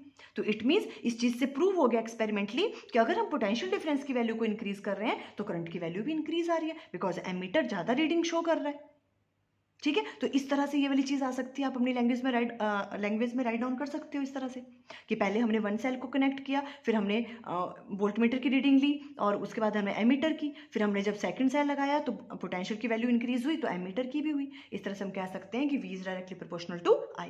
ये वाला सर्किट आपको याद रखना है, ये बहुत इंपॉर्टेंट है। क्लियर? ओके, अब देखो नेक्स्ट चीज़ आपके पास आ रही है, ये भी इससे रिलेटेड भी क्वेश्चंस आते हैं। देखो तो ये जो ग्राफ है, देखो ये वी आई ग्राफ है, ठीक है। इस तरफ को हम पोटेंशियल डिफरेंस ले रहे हैं और इधर को हम आई ले रहे हैं। ये बहुत मायने रखती है बात कि आप वी कहाँ ले रहे हो और आई कहाँ ले रहे हो, ठीक है। तो देखो इस तरफ को वी है वाई एक्सिस की तरफ और एक्स एक्सिस की तरफ अगर आई ले रहे हैं हम, ठीक है। तो ये इस तरह से ग्राफ बनता है आपका, स्ट्रेट लाइन हमने कहा अभी, ठीक है। इसे हम कहते हैं स्लोप, ठीक है। इसे हम क्या कहते हैं? स्लोप। अब देखो अगर स्लोप की वैल्यू ज्यादा होगी तो रेजिस्टेंस की वैल्यू ज्यादा होती है, आपको याद रखना है ये वाली चीज। स्लोप की वैल्यू ज्यादा तो रेजिस्टेंस की वैल्यू भी ज्यादा। इस वाले केस में अगर v इस तरफ को है और i इस तरफ को है, क्योंकि कई बार आपके पास क्वेश्चंस गिवन होंगे और आपको क्या क्या गिवन होगा। देखो जैसे यही वाला क्वेश्चन है यहाँ पे, ठीक है। मान लो आपके पास दो वायर गिवन है, कोई a एंड b, दो वायर हैं, है ना, और उनके लिए वी आई ग्राफ आपको इस तरह से गिवन है। तो अब ये कह रहे हैं कि आपको बताओ कि रेजिस्टेंस किसकी ज्यादा होगी, ए वायर की रेजिस्टेंस ज्यादा होगी कि बी वायर की रेजिस्टेंस ज्यादा होगी। ऐसे क्वेश्चंस आए हुए एग्जाम में। तो आपने हमेशा याद रखना है, अगर v इस तरफ को है वाई एक्सिस की तरफ और i एक्स एक्सिस की तरफ को है, तो आपको याद रखना है जितनी ज्यादा स्लोप उतनी ज्यादा रेजिस्टेंस, जितनी ज्यादा स्लोप उतनी ज्यादा रेजिस्टेंस। देखो यहाँ पे ए वायर की स्लोप ज्यादा है, इट मीन्स जितनी ज्यादा स्लोप उतनी ज्यादा रेजिस्टेंस, इट मीन्स ए वाली वायर की रेजिस्टेंस ज्यादा है। तो आर ए क्या है? रेजिस्टेंस ऑफ ए वायर, ठीक है। R A is greater than R B, बस आप ऐसे आंसर कर दोगे। ये चीज आपको पता होनी चाहिए, ठीक है। अब क्या होता है, देखो कभी कभी क्वेश्चन में क्या कर देते हैं, वहां पे ट्विस्ट कर देते हैं। यहाँ पे आई दे देंगे वाई एक्सिस की तरफ और यहाँ पे पोटेंशियल डिफरेंस दे देंगे। क्लियर? तो अब इस वाले में क्या करोगे, देखो ये वाली इसमें भी स्लोप है, ठीक है। अब इस वाले केस में स्लोप अगर ज्यादा होगी तो रेजिस्टेंस कम होगी, बस ये वाली चीज याद रखनी, इससे अपोजिट होता है ये, ठीक है। अब इस वाले में ग्राफ में क्या है, देखो इधर को हम आई ले रहे हैं और इधर को वी ले रहे हैं। जब ऐसा ग्राफ होगा तो अगर स्लोप ज्यादा है तो रेजिस्टेंस कम होगी। ये चीज बेसिकली क्यों होता है, देखो जो हमने नॉर्मल वीडियोस बनाए हैं उसमें मैंने बहुत डिटेल में अंडरस्टैंड करवाया है। अभी तो ये वन शॉट वीडियो है तो उतनी डिटेल में नहीं समझा सकती मैं, बट आपको ये चीज़ याद रखनी है। इस वाले में स्लोप अगर ज़्यादा तो रेजिस्टेंस कम, ठीक है। अगर अब ऐसे क्वेश्चन आपको आता है कि इधर को आई है और इधर को वी है, पोटेंशियल डिफरेंस, अब बताओ ए और बी वायर में किसकी रेजिस्टेंस ज़्यादा है, तो अब किसकी रेजिस्टेंस ज़्यादा होगी? बी वाली की, बिकॉज ऐसे वाले केस में अगर स्लोप ज्यादा होती है तो रेजिस्टेंस कम होती है। इट मीन्स ए की स्लोप ज्यादा है तो इसकी रेजिस्टेंस कम होगी, किसके कंपैरिजन में? बी के कंपैरिजन में। तो आप ऐसे आंसर करोगे। क्लियर ये वाली बात? ओके देखो ये भी आपके देखो एनसीईआरटी एग्जाम्पलर में क्वेश्चन है, देखो सेम आया हुआ है, बहुत बार आया हुआ है ये वाला question. Student carries out an experiment and plots the V I graph of 3 samples of nichrome wire with resistance R1, R2 and R3 respectively as shown in figure. Which of the following is true? देखो VI graph draw किया है, देखो VI graph है, या तो ये आप इसको यहाँ पे ना IV ग्राफ भी राइट डाउन कर सकते हो, IV ग्राफ, ठीक है। देखो ये I इस तरफ को है और V इस तरफ को है, ये वाला इस वाले ग्राफ की बात कर रहे हैं, ये है ना, I इस तरफ को लिया है, V इस तरफ को। अब आपको बताना है इन तीनों में किसकी रेजिस्टेंस सबसे ज्यादा है, कौन सी, मतलब इन ऑप्शन में से कौन सी ऑप्शन करेक्ट है। तो देखो ऐसे वाले ग्राफ में क्या होता है, अगर स्लोप ज्यादा तो रेजिस्टेंस कम, तो सबसे कम रेजिस्टेंस किसकी होगी? R1 की, बिकॉज इसकी स्लोप सबसे ज्यादा है। तो R1 की सबसे कम, उससे ज्यादा R2 की, उससे ज्यादा R3 की, means option C is correct. आपको ये चीज पता होगी तो आप सिंपली आंसर दे सकते हो। क्लियर? अब देखो नेक्स्ट करते हैं रेजिस्टेंस। रेजिस्टेंस को हम डिनोट करते हैं R से, और ये क्या है, देखो रेजिस्टेंस एक कंडक्टर की प्रॉपर्टी है। रेजिस्टेंस क्या करती है? फ्लो ऑफ करंट को अपोज करती है, मींस करंट को फ्लो होने से रोकती है, रेजिस्ट करती है, उसे हम कहते हैं resistance. It is that property of a conductor by virtue of which it opposes, या तो आप कह सकते हो resist the flow of charges और flow of current through it. Means जो फ्लो ऑफ करंट है, या तो आप कह सकते हो flow of charges, because flow of charges का फ्लो हो रहा है, मीन्स करंट फ्लो हो रहा है ना। फ्लो ऑफ चार्जेस को क्या करती है, वो अपोज करती है, उसको हम कहते हैं, उस प्रॉपर्टी को रेजिस्टेंस। और इसके यूनिट क्या होते हैं? एसआई यूनिट्स होते हैं इसके ओम्स। रेजिस्टेंस के देखो, रेजिस्टेंस को हम डिनोट करते हैं आर से, और इसके एसआई यूनिट्स क्या होते हैं? ओम्स, और उसको इस तरह से डिनोट करते हैं। याद रखनी है आपको ये वाली बात, ठीक है। अब देखो कंडक्टर में ये रेजिस्टेंस आती कैसे है, है ना। हमने क्या कहा, रेजिस्टेंस क्या है, कंडक्टर की प्रॉपर्टी है जो फ्लो ऑफ करंट को क्या करती है, अपोज करती है। अब कंडक्टर में रेजिस्टेंस आती कैसे है, देखो जैसे मान लो ये आपके पास कंडक्टर है, यहाँ बहुत सारे फ्री इलेक्ट्रॉन्स होते हैं, है ना। जैसे हम यहाँ पे पोटेंशियल डिफरेंस अप्लाई करते हैं, यहाँ जैसे यहाँ पे पॉजिटिव चार्ज है, यहाँ नेगेटिव, यहाँ पॉजिटिव आ जाएगा नेगेटिव, और वो इलेक्ट्रॉन जो है पॉजिटिव चार्ज की तरफ अट्रैक्ट होते हैं, इस तरफ को मूव करने लगते हैं, है ना, और करंट उसके अपोजिट डायरेक्शन में फ्लो करना स्टार्ट कर जाता है जैसे ही चार्जेस फ्लो करना स्टार्ट कर देते हैं। ठीक है, पर अब देखो क्या होता है, जैसे यहाँ पे बहुत सारे इलेक्ट्रॉन्स होंगे, फ्री इलेक्ट्रॉन्स कंडक्टर में, है ना, तो देखो जैसे पोटेंशियल डिफरेंस हम अप्लाई करते हैं तो इलेक्ट्रॉन इस तरफ को आना शुरू होंगे, अगर यहाँ पॉजिटिव चार्ज है तो इस तरफ को। पर है क्या, देखो इलेक्ट्रॉन्स तो बहुत सारे हैं इसमें, फ्री इलेक्ट्रॉन्स, बट साथ साथ में एटम्स भी होंगे, है ना, जिन एटम से वो इलेक्ट्रॉन निकले हुए हैं, फ्री इलेक्ट्रॉन्स, है ना। फ्री इलेक्ट्रॉन्स होते क्या, देखो जो एटम का जो आउटर वाला इलेक्ट्रॉन होता है ना, जो लूजली बाउंड होता है एटम्स के साथ, वो होते हैं फ्री इलेक्ट्रॉन्स, है ना। तो फ्री इलेक्ट्रॉन्स तो हैं इसमें, बट इसमें एटम्स भी होंगे, इसमें आयंस भी होंगे, है ना, कंडक्टर में। तो जब जैसे यहाँ से इलेक्ट्रॉन फ्लो करना स्टार्ट करेंगे तो वो एटम्स के साथ और आयंस के साथ भी कोलाइड करेंगे, है ना। तो जो कोलिजन होता है, जो इलेक्ट्रॉन है वो कोलाइड कर रहे हैं एटम्स के साथ, आयंस के साथ, और इलेक्ट्रॉन आपस में भी कोलाइड करेंगे, टकराएंगे एक दूसरे के साथ। उसकी वजह से जो फ्लो है इलेक्ट्रॉन्स का वो क्या हो जाएगा, कम हो जाएगा। इसी चीज को हम क्या कहते हैं, रेजिस्टेंस। इस तरह से रेजिस्टेंस होती है कंडक्टर में। क्लियर हुई ये वाली बात? ओके, अब देखो some important terms related to resistance. अब जैसे हम कहते हैं कई बार कि कोई गुड कंडक्टर है, गुड कंडक्टर का मतलब क्या है कि उसमें से इलेक्ट्रिक करंट इजिली पास कर जाता है, उसे हम गुड कंडक्टर कहते हैं, गुड कंडक्टर ऑफ इलेक्ट्रिसिटी। ठीक है, तो जहां से करंट इजिली पास कर जाता है, अब करंट कहां से इजिली पास करेगा, जहां पे उसको रेजिस्टेंस कैसी ऑफर होगी, कम रेजिस्टेंस ऑफर होगी। देखो अगर रेजिस्टेंस की वैल्यू कम होगी तो करंट इजीली पास करेगा वहां से, है ना। तो गुड कंडक्टर क्या होंगे, वो मटेरियल जो कैसी रेजिस्टेंस ऑफर करे, कम रेजिस्टेंस ऑफर करे, वो गुड कंडक्टर होंगे, है ना। रेजिस्टेंस की वैल्यू कम होगी तो करंट अच्छे से इजीली फ्लो करेगा। अगर रेजिस्टेंस की वैल्यू ज्यादा होगी, क्योंकि रेजिस्टेंस क्या करती है, फ्लो ऑफ करंट को अपोज करती है, अगर रेजिस्टेंस की वैल्यू ज्यादा होगी तो करंट की वैल्यू कम हो जाएगी, है ना। तो गुड कंडक्टर में इजिली इलेक्ट्रिक करंट पास कर रहा है, इट मीन्स रेजिस्टेंस की वैल्यू कैसी होती है, लो होती है वहां पे। A material which offers low resistance to the flow of electrons और electric current in an electric circuit is known as good conductor. For example silver, copper, aluminium, ये सब कैसे हैं, good conductor of electricity. Clear. और इन सब में से जो है सिल्वर क्या है, वो सबसे बेस्ट कंडक्टर है इलेक्ट्रिसिटी का। मीन्स उसमें जो रेजिस्टेंस है वो कैसी होती है, बहुत कम ऑफर होती है, रेजिस्टेंस की वैल्यू काफी कम होती है। क्लियर। अब आया नेक्स्ट वाला पुअर कंडक्टर। पुअर कंडक्टर क्या हो गए, जिनकी रेजिस्टेंस जो गुड कंडक्टर है उनसे थोड़ी सी ज्यादा होती है ना, तभी वो पुअर कंडक्टर होंगे। मीन्स गुड कंडक्टर के कंपैरिजन में वहां से करंट कैसा फ्लो करेगा, थोड़ा कम फ्लो करेगा, इट मीन्स रेजिस्टेंस की वैल्यू ज्यादा होगी। A material which offers higher resistance than conductors to the flow of electrons और electric current in an electric circuit is known as poor conductor of electricity. For example क्या क्या है इसके, देखो जैसे mercury, lead, alloy of iron and chromium, ये सब कैसे होते हैं, poor conductor of electricity. Means इसमें रेजिस्टेंस की वैल्यू गुड कंडक्टर के कंपैरिजन में कैसी रहेगी, ज्यादा रहेगी। उसके बाद आते हैं फिर इंसुलेटर्स। इंसुलेटर्स क्या होते हैं, which offer high resistance, means इतनी ज्यादा रेजिस्टेंस होती है उसमें से कि इलेक्ट्रिक करंट पास ही नहीं कर पाता वहां से, जैसे वुड है, प्लास्टिक है ना। तो insulator a material which offers very high resistance to the flow of electrons और इलेक्ट्रिक करंट। हमने ऐसा क्यों राइट डाउन किया, फ्लो ऑफ इलेक्ट्रॉन्स। देखो फ्लो ऑफ इलेक्ट्रॉन्स ही तो होते हैं, तभी तो इलेक्ट्रिक करंट बनता है ना। तो चाहे आप फ्लो ऑफ इलेक्ट्रॉन्स कहो या तो इलेक्ट्रिक करंट कहो, है ना। In an electric circuit is known as insulator, जैसे रबर, प्लास्टिक, ठीक है। और electric current does not flow through them, वहां से इलेक्ट्रिक करंट पास ही नहीं करता है इंसुलेटर से, बिकॉज उनकी रेजिस्टेंस कैसी होती है, बहुत हाई होती है। क्लियर होगी ये वाली बात रेजिस्टेंस के बारे में। अब वो कौन कौन से फैक्टर हैं जिस पे रेजिस्टेंस डिपेंड करती है, देखो कौन कौन से फैक्टर हैं। कभी कभी ये सेपरेट क्वेश्चन भी आ जाता है और कभी कभी रेजिस्टेंस के साथ ही पूछ लेते हैं।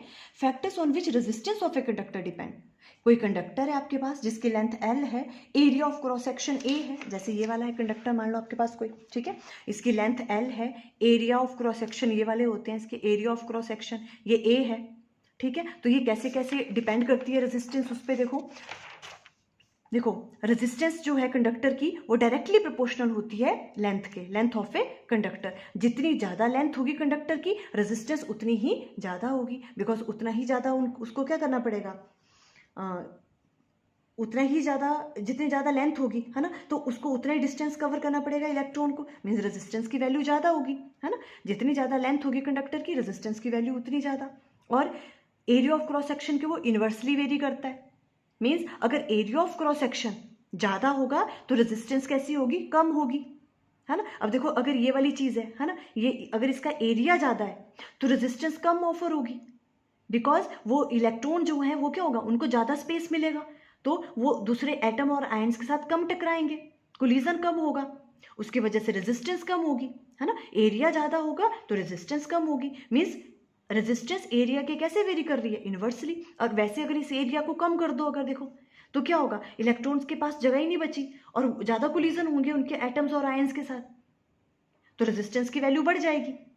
समझ रहे हो। तो जो आपके पास रेजिस्टेंस है वो इन्वर्सली वेरी करती है एरिया ऑफ क्रॉस सेक्शन से। एरिया ऑफ क्रॉस सेक्शन ज़्यादा होगा तो रेजिस्टेंस कम होगी। तो यही चीज़ें हमने यहाँ पे राइट डाउन की हैं। देखो फर्स्ट किस पे करता है, लेंथ ऑफ ए कंडक्टर पे। तो लेंथ ऑफ कंडक्टर पे देखो, the resistance of a conductor R is directly proportional to the length, R is directly proportional to L. इसे फर्स्ट नाम दे दो। यहाँ से एक बात और क्लियर है, अगर आर की वैल्यू डबल हुई तो एल की वैल्यू भी डबल हुई, आर की वैल्यू हाफ होगी तो एल की वैल्यू हाफ होगी, तो आर की वैल्यू भी हाफ होगी। डायरेक्टली वेरी कर रहे हैं ये, यही चीज राइट डाउन की है। Area of cross section of the conductor पे कैसे डिपेंड करता है, the resistance of a conductor R is inversely proportional to the area of cross section, R is inversely proportional to area of cross section. इसे second का नाम दे दो है ना, इनवर्सली है। देखो यहाँ पे एरिया ऑफ क्रॉस सेक्शन बढ़ेगा तो रेजिस्टेंस कम होगी, और अगर ये वाली एरिया ऑफ क्रॉस सेक्शन कम होगा तो रेजिस्टेंस बढ़ेगी। ठीक है। अब जैसे मान लो अगर एरिया की वैल्यू कितनी हो जाती है, डबल हो जाती है ना, तो रेजिस्टेंस की वैल्यू कैसी हो जाएगी, हाफ रह जाएगी है ना, बिकॉज ये इनवर्सली वेरी कर रहे हैं। क्लियर हुई वाली चीज। ओके अब देखो नेक्स्ट है, नेचर पे डिपेंड करता है, नेचर ऑफ द मटेरियल पे, कि जो मटेरियल है जिसका वो कंडक्टर बना है उसकी नेचर कैसी है। The resistance of a conductor depend on the nature of the material which it is made. और एक चीज और आप ऐड कर लेना, टेम्परेचर पे भी डिपेंड करता है। ठीक है, जो भी आपके पास ये रेजिस्टेंस है वो टेम्परेचर पे भी डिपेंड करती है। अब देखो some material have low resistance where ever other have high resistance. कुछ मटेरियल की हाई लो होती है रेजिस्टेंस की, कुछ की कम होती है, नेचर पे डिपेंड करती है ये। ठीक है। अब देखो 1 and 2 से अगर इसका फॉर्मूला हमने फाइंड आउट करना है तो R is directly proportional to L and R is inversely proportional to area of cross section. ये दोनों चीजें हमने डिस्कस की, इनको कंबाइन कर लेंगे तो R is directly proportional to हो जाएगा एल डिवाइडेड बाय ए। इनको कंबाइन करेंगे तो क्लियर हो रही है। प्रोपोर्शनलिटी साइन यहाँ से हटाते हैं तो यहाँ पे एक कांस्टेंट ऑफ प्रोपोर्शनलिटी, यहाँ पे ये देखो ये कांस्टेंट प्रोपोर्शनलिटी हटा तो यहाँ पे रो आ जाता है। इस रो को हम कहते हैं resistivity of a material of a conductor. क्या कहते हैं रो को, रेजिस्टिविटी। देखो इस तरह से डिनोट करते हैं रो। आपको विजिबल है, अच्छे से अंडरस्टैंड हो रहा है। R is equal to, proportionality sign हटा तो यहाँ पे एक न्यू टर्म यूज हो रही है जिसे हम डिनोट करते हैं रो से, इसे हम कहते हैं resistivity. Resistivity L divided by A, हम इस तरह से इसको राइट डाउन कर सकते हैं। ठीक है। रेजिस्टिविटी क्या है, ये भी एक मटेरियल की प्रॉपर्टी होती है। ठीक है। अभी हम नेक्स्ट में इसको अच्छे से अंडरस्टैंड करेंगे। रेजिस्टेंस आपको समझ आ गया, कौन कौन से फैक्टर हैं जिस पे रेजिस्टेंस डिपेंड करती है। लेंथ पे डायरेक्टली प्रोपोर्शनल करती है और एरिया ऑफ क्रॉस सेक्शन से इनवर्सली। तो ये वाला फॉर्मूला आपको याद रखना है, R equal to rho L divided by A. इससे रिलेटेड न्यूमेरिकल्स आते हैं एग्जाम में, सबकी वैल्यू आपको गिवन होगी, आपको रेजिस्टेंस की वैल्यू निकालनी है, और कभी कभी हो सकता है आपको रेजिस्टिविटी की वैल्यू फाइंड आउट करनी हो। Resistance, length and area of cross section की वैल्यू आपको गिवन होगी। क्लियर। अब देखो नेक्स्ट है, हम अंडरस्टैंड कर रहे हैं किसके बारे में, रेजिस्टिविटी। ठीक है, रो, जिसको हम रो से डिनोट करते हैं, इसे हम कहते हैं इलेक्ट्रिकल रेजिस्टिविटी, या तो हम इसे कहते हैं स्पेसिफिक रेजिस्टेंस भी कहते हैं इसको, रो को। ठीक है। तो कभी कभी इसके यूनिट्स फाइंड आउट करने को आ जाते हैं एग्जाम में, बहुत बार आया है वाला question, find the unit of specific resistance. देखो आर इक्वल टू हमें पता है रो एल बाय ए होता है ना, हमने ये देखो अभी अंडरस्टैंड किया, R equal to rho by L होता है ना। यहां से हमें रो की वैल्यू फाइंड आउट करनी है। रो को हम क्या कहते हैं, स्पेसिफिक रेजिस्टेंस या तो इलेक्ट्रिकल रेजिस्टिविटी। तो इसकी वैल्यू क्या आ जाएगी, R A divided by L. Rho is called resistivity और स्पेसिफिक रेजिस्टेंस। ठीक है, अब देखो हम इसको डिफाइन करना चाह रहे हैं कि स्पेसिफिक रेजिस्टेंस होती क्या है। देखो अगर हम क्या करें, जो क्रॉस सेक्शनल एरिया है अगर हम उसको 1 मीटर स्क्वायर ले लें और लेंथ को 1 मीटर ले लें, मतलब unit area of cross section ले लें और यूनिट लेंथ ले लें अगर किसी कंडक्टर की, तो वो कैंसिल आउट हो जाएंगी। तो रेजिस्टिविटी किसके बराबर आ जाएगा, रेजिस्टेंस के बराबर। देखो अगर हम एरिया को क्या ले लें, 1 यूनिट ले लें, ठीक है, ये लेंथ को 1 यूनिट ले लें और एरिया को 1 स्क्वायर यूनिट ले लें, तो स्पेसिफिक रेजिस्टेंस या आप इसको कह सकते हो रेजिस्टिविटी किसके बराबर हो गई, रेजिस्टेंस के बराबर हो गई। तो हम कैसे डिफाइन कर सकते हैं रेजिस्टिविटी को, the resistance offered by wire. देखो रेजिस्टिविटी किसके बराबर हो गई, रेजिस्टेंस के बराबर। तो the resistance offered by wire of unit length and unit cross sectional area is called resistivity और स्पेसिफिक रेजिस्टेंस। अगर किसी कंडक्टर के क्या लें हम, यूनिट लेंथ लें और एरिया ऑफ क्रॉस सेक्शन भी कितना हो उसका, 1 स्क्वायर यूनिट, तब जो रेजिस्टेंस ऑफर करेगा वो कंडक्टर, देखो ये वाली रेजिस्टेंस, तब जो रेजिस्टेंस ऑफर करेगा उसे हम कहते हैं रेजिस्टिविटी। इस तरह से हम डिफाइन कर सकते हैं, the resistance offered by wire of, resistivity किसके बराबर हुई, resistance offered by wire R के बराबर, पर कब, ऑफ यूनिट लेंथ, जिसकी यूनिट लेंथ हो and unit area of cross section हो, उसे हम कहते हैं रेजिस्टिविटी। Clear, okay. और ये रेजिस्टिविटी किस किस पे डिपेंड करती है, आपको ये नोट डाउन कर लेना, बहुत इंपॉर्टेंट है ये भी, ठीक है। The resistivity of a material does not depend on the length, thickness, इन सब पे जो भी डायमेंशंस होती हैं कंडक्टर की उस पर डिपेंड नहीं करता। रेजिस्टेंस करता है, रेजिस्टिविटी नहीं करता है। रेजिस्टिविटी सिर्फ किस पे डिपेंड करता है, nature of a material and temperature पे। बस ये चीज़ आपको याद रखनी है, रेजिस्टिविटी किस पे डिपेंड करता है, nature of material and temperature पे डिपेंड करता है। आगे आगे आगे आपको क्वेश्चंस में भी करोगे जब आप न्यूमेरिकल्स, तो आप देखो न्यूमेरिकल्स में ऐसा गिवन होगा कि कोई 2 वायर्स आपको गिवन है और वो सेम मटेरियल की बनी है। अगर सेम मटेरियल की बनी है तो आपको वैसे ही पता लग जाना चाहिए कि दोनों की रेजिस्टिविटी सेम है, बिकॉज रेजिस्टिविटी किस पे डिपेंड करती है, सिर्फ मटेरियल पे। अगर सेम मटेरियल की कोई चीज़ें बनी हुई हैं तो मीन्स उनकी रेजिस्टिविटी कैसी है, सेम है। इट मीन्स रो की वैल्यू आपको सेम दी है दोनों के केस में। हम करेंगे वो क्वेश्चंस भी अभी, ठीक है। ये वाली चीज़ हो गई। अब देखो नेक्स्ट है एसआई यूनिट ऑफ रो, ये बहुत बार आता है। एसआई यूनिट्स बताओ रेजिस्टिविटी के, तो कैसे निकालोगे, देखो अभी हमें पता है पहले R equal to rho L by A, आप ऐसे राइट डाउन कर लोगे। यहाँ से रो कैसे राइट डाउन कर सकते हैं, RA डिवाइडेड बाई L। देखो रो RA divided by L, R क्या है, रेजिस्टेंस, इसके यूनिट्स क्या होते हैं, ओम, एरिया के क्या होते हैं, मीटर स्क्वायर, और लेंथ के क्या हो गए, मीटर। हम ऐसा यूनिट्स की बात कर रहे हैं, तो मीटर से 1 मीटर कैंसिल आउट हो गया, तो रो रेजिस्टिविटी के यूनिट क्या आ गए, ओम मीटर। बस ये आपको याद रखना, ओम को हम इस तरह से डिनोट करते हैं, ओम मीटर। ऐसा यूनिट ऑफ रेजिस्टिविटी के आगे ओम मीटर, ये बहुत बार आता है एग्जाम में, ठीक है। आपने अच्छे से देख लेना है ऐसा यूनिट्स ऑफ रेजिस्टिविटी कैसे फाइंड आउट करते हैं, इजी है। अब देखो जो इंसुलेटर्स होते हैं, इंसुलेटर क्या हुए, जिसमें से जो बहुत हाई रेजिस्टेंस ऑफर करते हैं ना, सच एज ग्लास, रबड़ etcetera have very high resistivity. इनकी रेजिस्टिविटी बहुत ज़्यादा होती है, कितनी, 10⁻12 टू 10⁻17 ओम मीटर। और कंडक्टर उसकी कम होगी, such as silver, copper etcetera has very low resistivity होती है, 10⁻⁻8 टू 10⁻6 ओम मीटर। ये चीज़ें राइट डाउन कर सकते हो आप, शॉर्ट क्वेश्चंस में आ सकती हैं, ठीक है। एलॉयज देखो एलॉय किससे मिलकर बने होते हैं, मेटल से मिलकर बने होते हैं, या मेटल या नॉन मेटल से मिलकर बने होते हैं, है ना। तो जो एलॉयज होते हैं उनकी जो है रेजिस्टिविटी वो कैसी होती है, ज़्यादा होती है उनके मेटल के कंपैरिजन में। जिन मेटल से मिलकर वो एलॉय बने होते हैं उन मेटल के कंपैरिजन में एलॉयज की रेजिस्टिविटी ज़्यादा होती है, आपको याद रखना है, ठीक है। Resistivity of alloy is more than that of their metals, ठीक है। Alloys have higher resistivity than that of their constituent metals, they do not oxidize. और इनकी एक प्रॉपर्टी होती है कि वो जब बहुत ज़्यादा हाई टेम्परेचर होता है ना तो वो ऑक्सीडाइज नहीं होते हैं इजली। ऑक्सीडाइज मीन्स वो ऑक्सीजन के साथ इतनी जल्दी रिएक्ट नहीं करते हैं, they do not oxidize easily at high temperature. This is why they are used to make heating element of devices such as electric iron, heater, etc. ठीक है, इसलिए इनका यूज हम किस में करते हैं, जैसे हम इलेक्ट्रिक हीटर का यूज करते हैं, ठीक है, उसमें हम यूज करते हैं किसका, एलॉयज का। क्यों करेंगे, बिकॉज जो एलॉयज होते हैं उनकी रेजिस्टिविटी कैसी होती है, ज़्यादा होती है उनके मेटल के कंपेरिजन में। और वो इजीली ऑक्सीडाइज भी नहीं होते हैं हाई टेम्परेचर पे, इसलिए हम एलॉयज़ का यूज़ करते हैं। ठीक है, ये क्वेश्चन हम आगे भी डिटेल में करेंगे जब हम heating effect of electric current के बारे में अंडरस्टैंड करेंगे। अब देखो इससे रिलेटेड न्यूमेरिकल देखो सीबीएसई में आया हुआ है ये वाला, देखो क्या है ये, CBSE 2024 में आया हुआ ये वाला question. A copper wire has a diameter of 0.2 millimetre and resistivity 1.6 into 10⁻⁻8 ohm meter. What will be the length of this wire to make its resistance 14 ohm? How much does the resistance change if the diameter of the wire is double? देखो length की value आपको find out करनी है। ठीक है, diameter आपको given है, diameter कितना गिवन है 0.2 मिलीमीटर, मिलीमीटर है तो पहले मीटर में कन्वर्ट करेंगे, 0.2 into 10⁻³ मीटर बन जाएगा।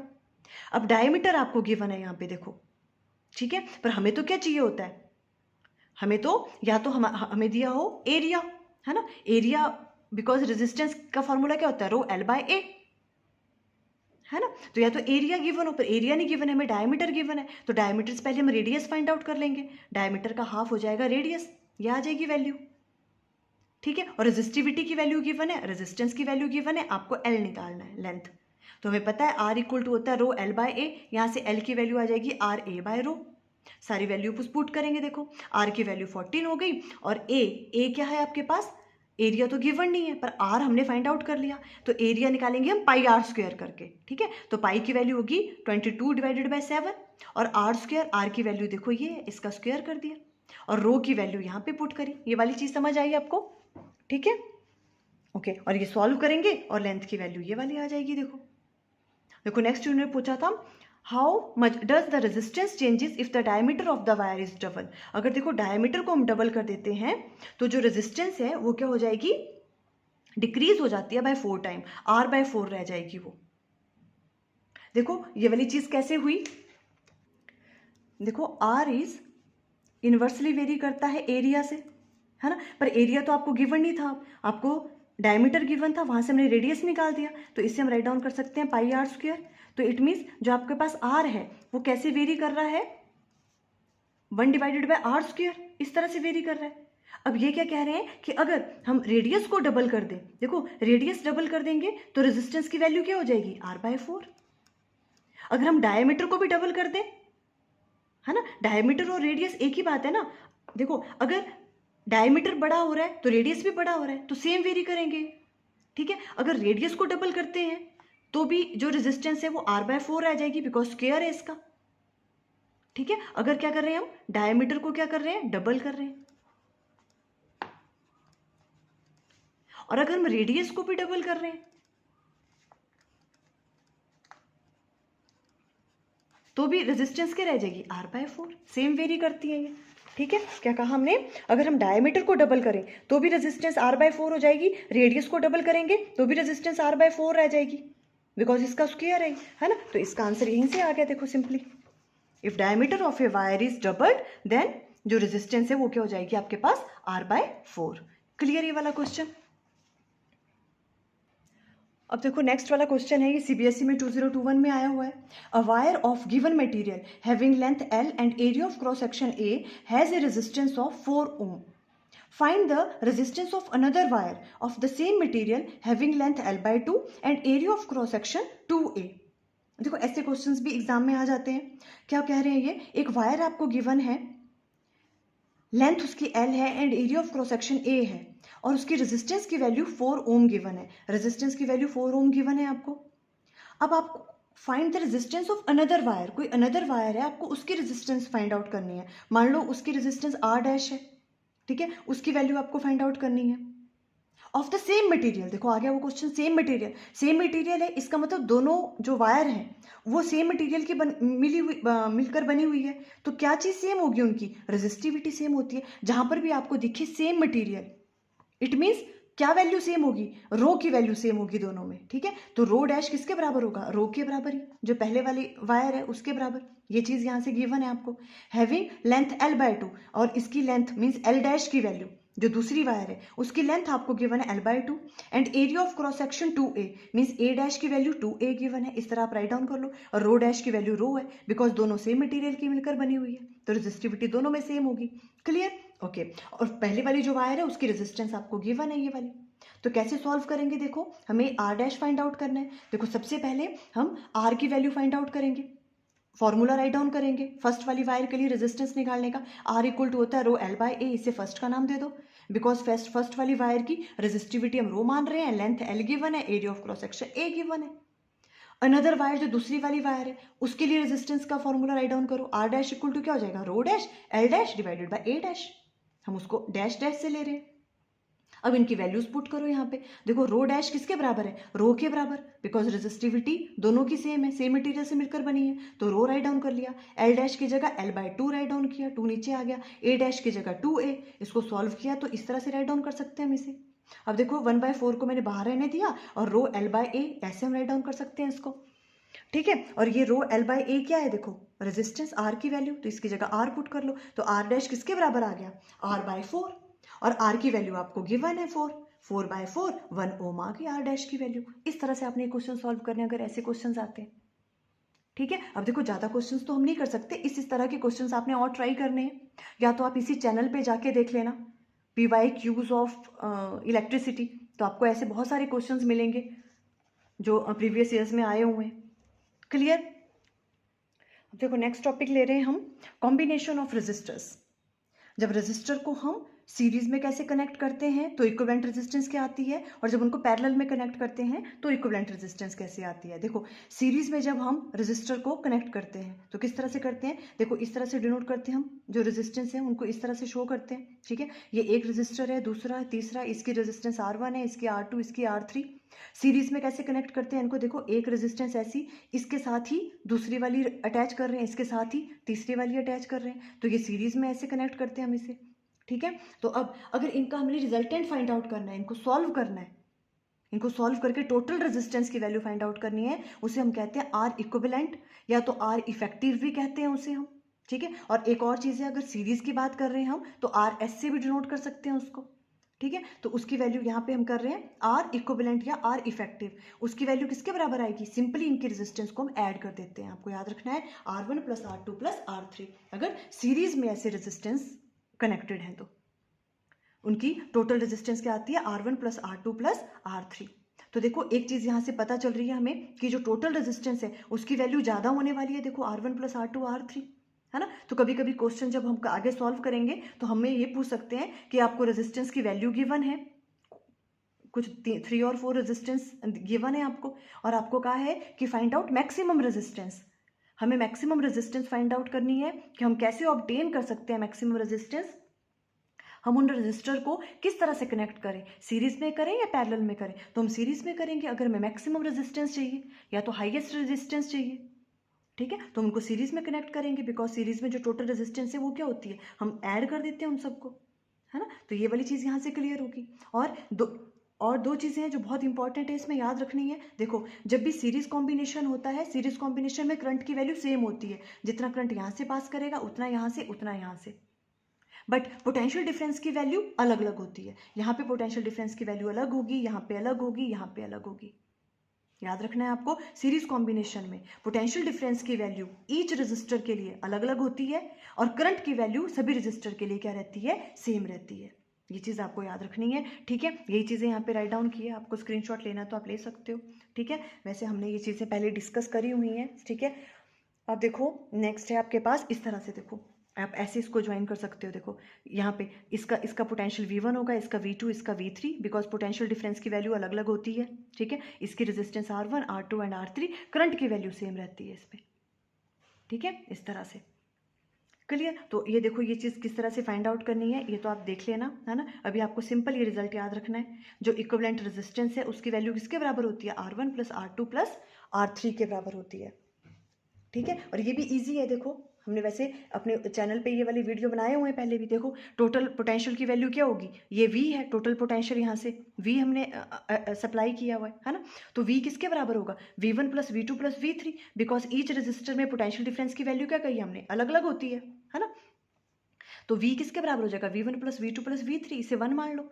ओम्स लॉ लगाओ, हमें पता है V = IR के बराबर होता है ना। तो यहाँ पे क्या आएगा, टोटल करंट जितना यहाँ से फ्लो कर रहा है I, और R कौन सा होगा, इक्विवेलेंट रेजिस्टेंस, जो इनको सॉल्व करके आएगा, बिकॉज हम टोटल की बात कर रहे हैं। तो यहाँ पे हम क्या राइट डाउन करेंगे, R इक्विवेलेंट, है ना। तो ये वाली चीज़ आ गई, और V1 की जगह क्या आएगा, IR1, V2 की जगह IR2, V3 की जगह IR3। हमने I सेम क्यों रखा तीनों में, बिकॉज करंट की वैल्यू सेम होती है, हमने अभी पढ़ा सीरीज कॉम्बिनेशन में करंट की वैल्यू क्या रहती है, सेम, तो आई रहेगा जितना टोटल करंट है ना। और V1 V2 V3 को इस तरह से राइट डाउन कर लेंगे, इसको फर्स्ट में पुट करेंगे, यहाँ आ जाएगा IR इक्विवेलेंट, और यहाँ IR1 plus IR2 plus IR3, यहाँ से I कॉमन लिया, I से I कैंसिल आउट हुआ, देखो RE की जगह ये आ गया, ये प्रूफ भी हो गया। सीरीज कॉम्बिनेशन में इस तरह से लेते हैं।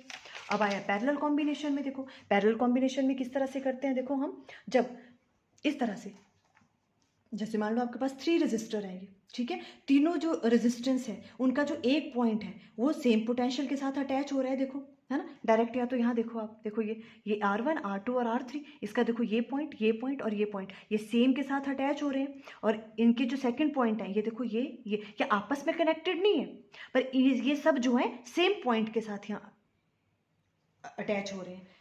इस तरह से हम पैरेलल कॉम्बिनेशन में इनको अटैच करते हैं, इस तरह से कनेक्ट करते हैं रेजिस्टेंस को पैरेलल कॉम्बिनेशन में, ठीक है। अब पैरेलल कॉम्बिनेशन में आपको एक चीज़ याद रखनी है ऑलवेज, इसमें करंट की वैल्यू अलग अलग हो जाएगी। देखो टोटल करंट यहाँ से I पास कर रहा है, यहाँ पे देखो यहाँ से करंट डिस्ट्रीब्यूट हो जाएगा, यहाँ I1 है ना, यहाँ पे I2, यहाँ पे I3, अलग अलग करंट पास करेगा यहाँ से, और यहाँ से फिर दोबारा I करंट आएगा इधर को।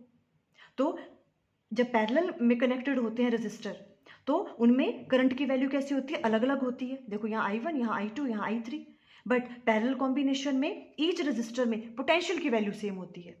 यहाँ पर भी V होगा, यहाँ भी पोटेंशियल V, देखो पोटेंशियल देखो यहाँ इसके साथ कनेक्ट है, ये इसका ये वाला एंड इसके साथ सेम पोटेंशियल, ये भी देखो यहाँ पे, ये भी यहाँ पे सेम पोटेंशियल के साथ अटैच्ड है, V की वैल्यू तीनों में सेम रहेगी। क्लियर हो रही है वाली बात, ओके। अब देखो अगर पैरेलल में रेजिस्टर कनेक्टेड है तो हम इक्विवेलेंट रेजिस्टेंस निकालने का फॉर्मूला क्या होता है, उसमें हम उसके रेसिप्रोकल्स को ऐड करते हैं। किस तरह से, देखो 1 डिवाइडेड बाय RE, ये है इक्विवेलेंट रेजिस्टेंस, ये किसके बराबर होगा, 1 by R1 plus 1 by R2 plus 1 by R3, इस तरह से फाइंड आउट करते हैं। सीरीज में हमने सिंपली ऐड कर लिया था उनको, ठीक है, और यहाँ पे क्या करते हैं, उनके रेसिप्रोकल्स को ऐड करते हैं। देखो ये चीज़ इस तरह से राइट डाउन करनी है, बट यहाँ पर भी 1 बाय RE होगा। बहुत से बच्चे यहाँ गलत करते हैं, इसको RE राइट डाउन कर लेंगे, फिर तो गलत होगा, है ना। 1 डिवाइडेड बाय RE, ये सॉल्व करने के बाद उसका फिर हम अपोजिट लेंगे, तब जाके आएगा RE की वैल्यू, ठीक है। अब ये चीज़ I कैसे होगी, देखो बिकॉज हमें पता है यहाँ से I करंट पास किया, देखो टोटल, और I करंट डिस्ट्रीब्यूट हो गया I1 I2 एंड I3 में, तो हम लिख सकते हैं टोटल करंट I किसके बराबर होगा, I1 plus I2 plus I3। फिर हमने ओम्स लॉ का यूज़ किया, V इक्वल टू IR, और I की वैल्यू यहाँ से V अपॉन R हम राइट डाउन कर सकते हैं, है ना। तो अब ये वाला I कौन से है, टोटल करंट, तो टोटल करंट की जगह V divided bye R equivalent लेंगे हम, जो इन रेजिस्टेंस को सॉल्व करके आएगा वो R इक्विवेलेंट होगा। टोटल रेजिस्टेंस को जब हम सॉल्व कर लेते हैं, है ना, तो उसकी वैल्यू क्या होती है, R इक्विवेलेंट, है ना, वो हम सॉल्व करेंगे, वो तो यहाँ पे RE की वैल्यू आएगी, V divided by RE equal to I1 की जगह V डिवाइडेड बाय R1, और R2 की जगह I2 की जगह V divided bye R2 plus I3 की जगह V डिवाइडेड बाय R3। हमने V क्यों लिया सब में, बिकॉज पोटेंशियल की वैल्यू तो तीनों में सेम है, इसलिए हमने V लिया जो टोटल पोटेंशियल था। फिर V को कॉमन लिया, V से V चीज़, ये वाली चीज़ cancel, 1 divided by RE equal to आ जाएगा, देखो ये वाला result 1 by R1 plus 1 by R2 plus 1 by R3। अब देखो इनको हम अप्लाई कैसे करते हैं, क्वेश्चंस इससे रिलेटेड हैं, अब हम वो डिस्कस करेंगे। एक चीज़ और है देखो इसमें, कि अगर हम जो भी रेजिस्टेंस की वैल्यू है वो क्या हो रही है, देखो रेसिप्रोकल्स को हम ऐड कर रहे हैं, इसका मतलब जो टोटल रेजिस्टेंस की वैल्यू है जब वो पैरेलल में कनेक्टेड होती है रेजिस्टेंस, तो उसकी वैल्यू कम हो जाती है। टोटल रेजिस्टेंस की वैल्यू क्या आती है, कम आती है। जो R टोटल की वैल्यू होगी R इक्विवेलेंट की, वो कम होगी किसके कंपैरिजन में, इन सब रेजिस्टेंस के कंपैरिजन में। और इन सब में जो, जैसे मान लो इसकी रेजिस्टेंस 2 ओम है, इसकी 4 है, इसकी 6 है, ठीक है, तो जो सबसे कम जिसकी रेजिस्टेंस होगी, जैसे इसकी 2 ओम है, तो इसको जो सॉल्व करके आएगा ना ये R इक्विवेलेंट, उसकी वैल्यू उस वाली रेजिस्टेंस से भी कम होगी। मीन्स R इक्विवेलेंट की वैल्यू क्या हो जाती है, जब हम उनको पैरेलल में कनेक्ट करते हैं रेजिस्टेंस को, तो कम हो जाती है। और कितनी कम होती है, जितनी वो रेजिस्टेंस जो पैरेलल में कनेक्टेड है, जिसकी सबसे कम रेजिस्टेंस है ना, उससे भी कम वैल्यू उसकी आती है। ये वाली चीज़ आपको याद रखनी है, कभी कभी क्वेश्चन में पूछ लेते हैं, ठीक है। अब न्यूमेरिकल्स में क्या होगा, अगर आपको पूछेंगे कि आपको रेजिस्टेंस गिवन है, आपको मिनिमम रेजिस्टेंस फाइंड आउट करो, हम उनको किस तरह से कनेक्ट करें कि हमें मिनिमम रेजिस्टेंस मिले, तो आप क्या राइट डाउन करोगे कि हम उन रेजिस्टेंस को क्या करेंगे, पैरेलल में कनेक्ट करेंगे। क्योंकि पैरेलल में जब हम कनेक्ट करते हैं तो टोटल रेजिस्टेंस की वैल्यू क्या आ जाती है, कम आ जाती है। और अगर सीरीज में कनेक्ट करें तो टोटल रेजिस्टेंस की वैल्यू क्या आती है, ज़्यादा आती है, क्योंकि हम उनको सिंपली ऐड कर देते हैं तो उसकी वैल्यू ज़्यादा होती है। क्लियर, यही चीज़ें थी इसमें अंडरस्टैंड करने वाली। अब देखो इससे रिलेटेड न्यूमेरिकल, देखो पहले हम सिंपल न्यूमेरिकल ले रहे हैं। Find the equivalent resistance between X and Y. X and Y के बीच में आपको इक्विवेलेंट रेजिस्टेंस की वैल्यू कैलकुलेट करनी है। ऐसे करके ये सीरीज में कनेक्टेड है, देखो सीरीज में है ना, ये वाली रेजिस्टेंस इसके साथ कनेक्टेड है। तो सीरीज में इक्विवेलेंट रेजिस्टेंस निकालने का फॉर्मूला क्या होता है, R1 + R2। सिंपली इनको ऐड कर देंगे, 3 + 6 9 ओम आ जाएगा। सिंपल था। सेकंड वाला देखो इस तरह से, अगर ये पैरेलल में कनेक्टेड है, देखो अब एक्स वाई के बिटवीन आपको इक्विवेलेंट रेजिस्टेंस निकालनी है।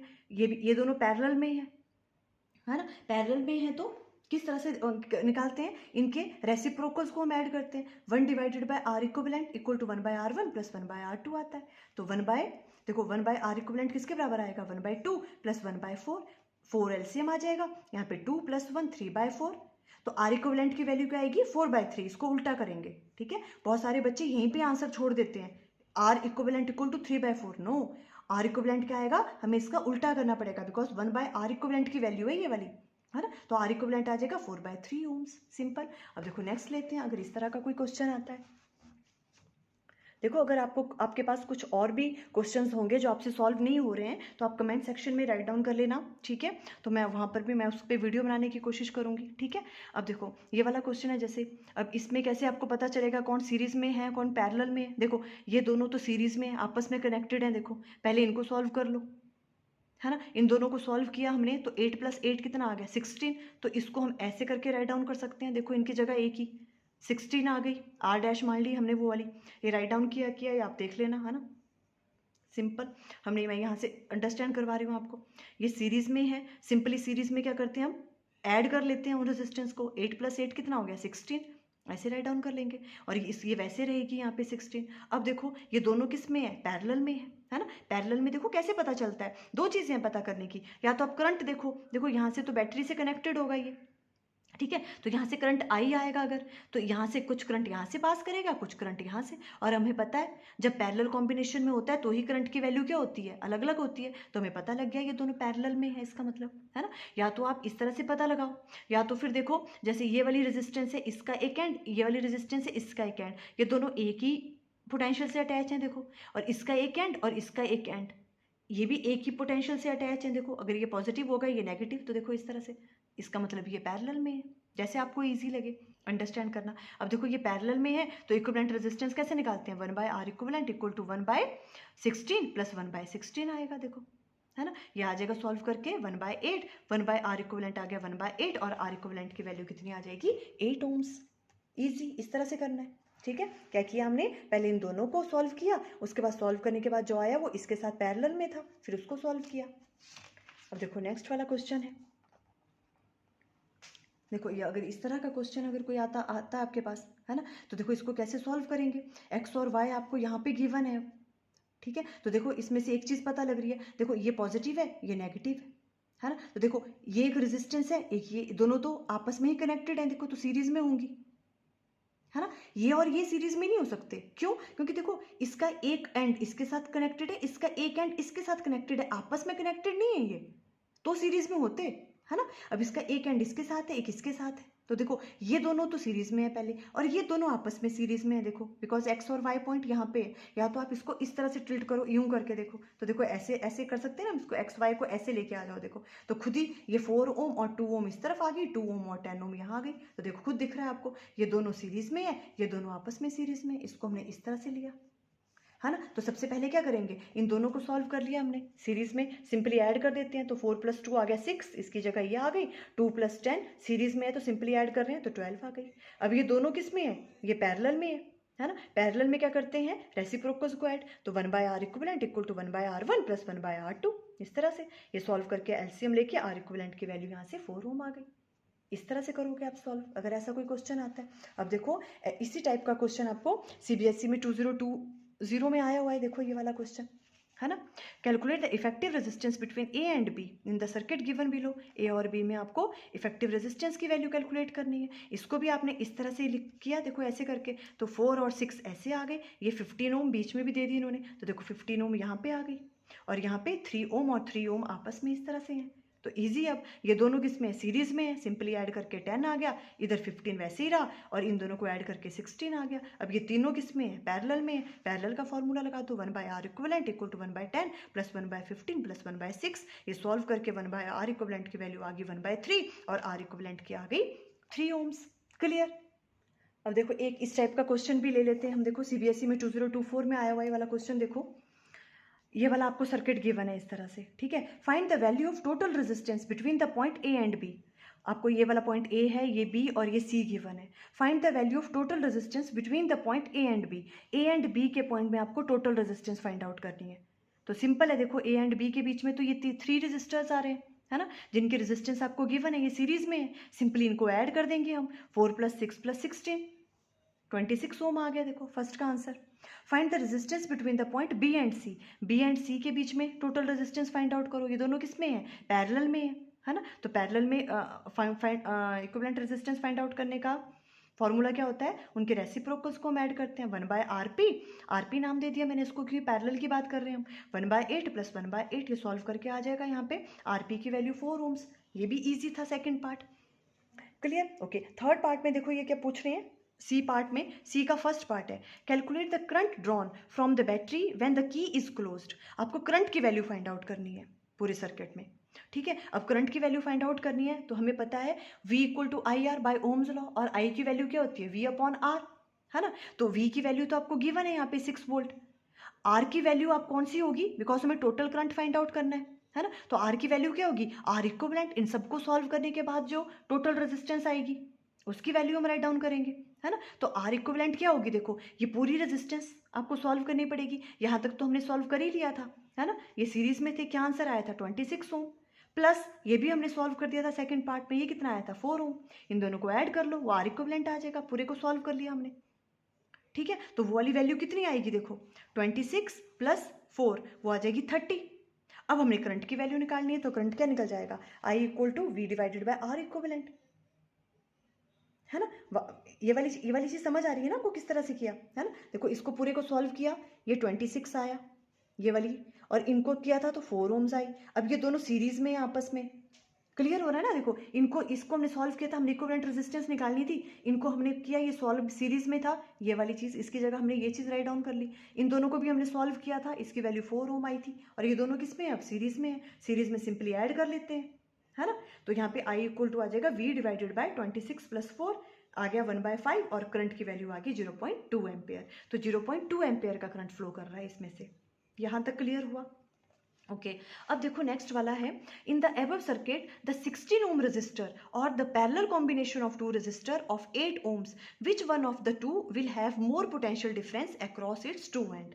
ये क्वेश्चन में पूछ रहे हैं कि 16 ओम के अबाउट पोटेंशियल डिफरेंस की वैल्यू कैलकुलेट करो, और ये जो पैरेलल कॉम्बिनेशन है इसके अबाउट भी पोटेंशियल डिफरेंस की वैल्यू कैलकुलेट करो, और बताओ कि किसका पोटेंशियल डिफरेंस की वैल्यू ज़्यादा होगी। सबसे पहले हमें इसके अबाउट पोटेंशियल डिफरेंस की वैल्यू कैलकुलेट करनी है, ठीक है। और पोटेंशियल डिफरेंस V निकालने का फॉर्मूला क्या होता है, I × R। तो देखो करंट की वैल्यू तो यही रहेगी 0.2। देखो मेन करंट कितना है, 0.2 एम्पियर, है ना। तो और हमें पता है सीरीज में करंट क्या रहता है, सेम रहता है, जितना करंट यहाँ पे उतना करंट यहाँ, उतना करंट यहाँ। तो करंट की वैल्यू तो 0.2 ही रहेगी। तो V = IR, I की वैल्यू तो ये होगी, और R हमें किसके अबाउट निकालना है पोटेंशियल डिफरेंस, इसके अबाउट। तो मल्टीप्लाई करेंगे 16 के साथ उसको, और यहाँ पे पोटेंशियल डिफरेंस की वैल्यू आ जाएगी। अगर आपको पोटेंशियल डिफरेंस पूछा होता 6 ओम के अबाउट, तो कैसे निकालना था, V = IR, है ना। I की वैल्यू तो यही रहनी थी, पर R की वैल्यू ये वाली आनी थी फिर। क्लियर। तो 16 ओम के अबाउट हमसे पूछा है पोटेंशियल डिफरेंस, तो हम कैसे फाइंड आउट करेंगे, देखो मैंने आगे भी ड्रॉ किया हुआ ये, है ना। इसके अबाउट पोटेंशियल डिफरेंस चाहिए हमें, potential difference across 16 ohm, V = IR, I की वैल्यू 0.2, R की वैल्यू 16 ओम। ये सॉल्व करके आ गया 3.2 वोल्ट। अब हमें इसके अबाउट पोटेंशियल डिफरेंस की वैल्यू कैलकुलेट करनी है ना। अब इसके अबाउट देखो क्या करेंगे, हमें पता है पैरेलल कॉम्बिनेशन में पोटेंशियल डिफरेंस की वैल्यू क्या रहती है, सेम रहती है, और वो किसके बराबर होती है, जितनी उनकी इक्विवेलेंट रेजिस्टेंस की वैल्यू होती है। ये दोनों तो पैरेलल कॉम्बिनेशन में थे, पहले इनकी इक्विवेलेंट रेजिस्टेंस निकाल दो। देखो यहाँ तो इजी था ना, यहाँ तो यही रेजिस्टेंस थी, हमने V = I × R किया, बट यहाँ पे पैरेलल कॉम्बिनेशन में पहले इसको सॉल्व कर लो, जो इसकी इक्विवेलेंट रेजिस्टेंस आएगी, ठीक है, वो जो इक्विवेलेंट रेजिस्टेंस होगी उसका जितना पोटेंशियल डिफरेंस होगा ना, फिर आप उसका पोटेंशियल डिफरेंस निकाल लो, फिर तो ईजी है, जैसा इसका निकाला वैसा इसका निकाल दो। जितना इसका पोटेंशियल डिफरेंस होगा उतना ही इन दोनों का होगा, इसलिए मैंने ये क्वेश्चन करवाया ताकि थोड़ा सा अलग था। ऐसे क्वेश्चन भी एग्जाम में पूछ सकते हैं। क्लियर? तो क्या कहा हमने इसके अबाउट पोटेंशियल डिफरेंस की वैल्यू कैलकुलेट करनी थी, तो हमने क्या कहा, पहले इनकी इक्विवेलेंट रेजिस्टेंस फाइंड आउट कर लो। और वो कैसे करेंगे, 1/RP equal to 1/8 plus 1/8 RP ले ली मैंने वो, ठीक है। और ये सॉल्व करके RP की वैल्यू आ गई 4 ओम्स। ये देखो यहाँ हमने राइट डाउन किया है 4 ओम्स, विजिबल है ये 4 ओम्स, ठीक है। अब इसके अबाउट पोटेंशियल डिफरेंस की वैल्यू कैलकुलेट कर लो, वो क्या होगी, V इक्वल टू IR। अब देखो I की वैल्यू तो सेम रहेगी इसके लिए, तो आगे 0.2 और 4 रेजिस्टेंस होगी, है ना, तो उससे मल्टीप्लाई कर दिया तो पोटेंशियल डिफरेंस की वैल्यू आगी 0.8 वोल्ट। तो अगर यहाँ पे 0.8 वोल्ट है तो यहाँ पर भी 0.8 वोल्ट होगा, यहाँ पर भी 0.8 वोल्ट होगा, बिकॉज पोटेंशियल डिफरेंस की वैल्यू पैरेलल कॉम्बिनेशन में क्या रहती है, सेम रहती है। क्लियर? तो 0.8 0.8 इट मीन्स यहाँ पे पोटेंशियल डिफरेंस की वैल्यू 0.8 है और 16 ओम के अबाउट 3.2 है, तो किस में पोटेंशियल डिफरेंस की वैल्यू ज़्यादा हुई, 16 ओम में। सो 16 ओम रजिस्टर है मोर पोटेंशियल डिफरेंस। इस तरह के क्वेश्चन भी आपको आएंगे तो आप ऐसे सॉल्व कर सकते हो। क्लियर? अब देखो नेक्स्ट टॉपिक है हमारा heating effect of electric current. अब देखो heating effect of electric current क्या है, जब भी कहीं से देखो किसी भी वायर से कंडक्टर से करंट पास करता है तो वो हीट प्रोड्यूस करता है। जब भी कहीं से करंट पास करता है वायर से तो वो क्या करता है, हीट प्रोड्यूस करता है, इसे हम कहते हैं heating effect of electric current. When an electric current is pass through a conductor, heat is produced in it, this is known as heating effect of electric current. और इसमें होता क्या है, इसमें ट्रांसफॉर्म होती है इलेक्ट्रिकल एनर्जी, किसमें, heat energy में, है ना, क्योंकि इलेक्ट्रिक करंट पास कर रहा है, मीन्स इलेक्ट्रिकल एनर्जी किस में कन्वर्ट हो रही है, हीट एनर्जी में। अब देखो इसका फॉर्मूला क्या होता है, H equal to I² RT। ये फॉर्मूला हम कैसे फाइंड आउट करेंगे, calculation of heat generated in a conductor. हम सबसे पहले कंडक्टर कंसीडर कर लेंगे, ठीक है, जिसमें से करंट I फ्लो कर रहा है और पोटेंशियल डिफरेंस मान लो उसमें हम V अप्लाई किया हुआ है, ठीक है, और रेजिस्टेंस क्या है उस कंडक्टर की, R है। तो हम मान रहे हैं कि कोई क्यू चार्ज उसमें से फ्लो कर रहा है, क्यू चार्ज को एक पॉइंट से दूसरे पॉइंट तक मूव करवाने में कितना वर्क डन करना पड़ रहा है, W वर्क डन करना पड़ रहा है, ठीक है। तो हमें पता है amount of work done W equal to किसके बराबर होता है, Q इंटू V। हमने ये पढ़ा हुआ है पहले, V equal to W divided by Q। वहां से W की वैल्यू क्या आती थी, Q इंटू V। इतना वर्क डन करना पड़ रहा है किसी चार्ज को एक पॉइंट से दूसरे पॉइंट तक मूव करवाने में, है ना, तो W equal to Q into V। देखो जो ये वर्क डन है ना, यही कन्वर्ट हो जाता है किसमें, हीट एनर्जी में। तो हीट का फॉर्मूला ये भी हो सकता है, अगर हम कहें कि जितना हम वर्क डन कर रहे हैं वो सारा का सारा किस में यूज हो जा रहा है, हीट प्रोड्यूस करने में, तो H का फॉर्मूला ये भी हो सकता है, Q इंटू V। और क्या क्या फॉर्मूले हो सकते हैं इसके, देखो अब हमें ये बस इनके साथ प्ले करना है। Q पता है हमें किसके बराबर राइट डाउन कर सकते हैं, हमें पता है I equal to Q by T होता है, Q यहाँ से आ जाएगा IT, और V इक्वल टू IR होता है, तो Q की वैल्यू IT एंड V की वैल्यू IR पुट करो यहाँ पे, तो देखो IT इंटू IR हो जाएगा, और ये क्या आ गया, I² RT, वर्क डन की वैल्यू ये आ गई। और अब हम सोच रहे हैं कि जितना भी जो वर्क डन है वो क्या हो रहा है, हीट प्रोड्यूस करने में यूज हो रहा है, तो W को हम H राइट डाउन कर सकते हैं, H equal to I² RT। देखो इसे हम जूल्स लॉ ऑफ हीटिंग भी कहते हैं, ठीक है। तो ये आ गया आपके पास हीट वाले का फॉर्मूला I² RT। पर अगर एग्जाम में जूल लॉ ऑफ हीटिंग आता है तो आप इस तरह से नहीं राइट डाउन करोगे, देखो किस तरह से करोगे, आगे है ये जूल लॉ ऑफ हीटिंग। देखो इसको किस तरह से करेंगे, this law implies that heat produced in A register is, H किसके बराबर होता है, डायरेक्टली प्रोपोर्शनल होता है square of the current, directly proportional होता है रेजिस्टेंस के, और डायरेक्टली प्रोपोर्शनल होता है आपके किसके, टाइम के, ठीक है। तो इनको जब कंबाइन करेंगे तो H की वैल्यू आ जाएगी I² RT। इस तरह से आप डिफाइन करोगे Joule's law of heating, H equal to I² RT। अब देखो practical application of heating effect of electric current.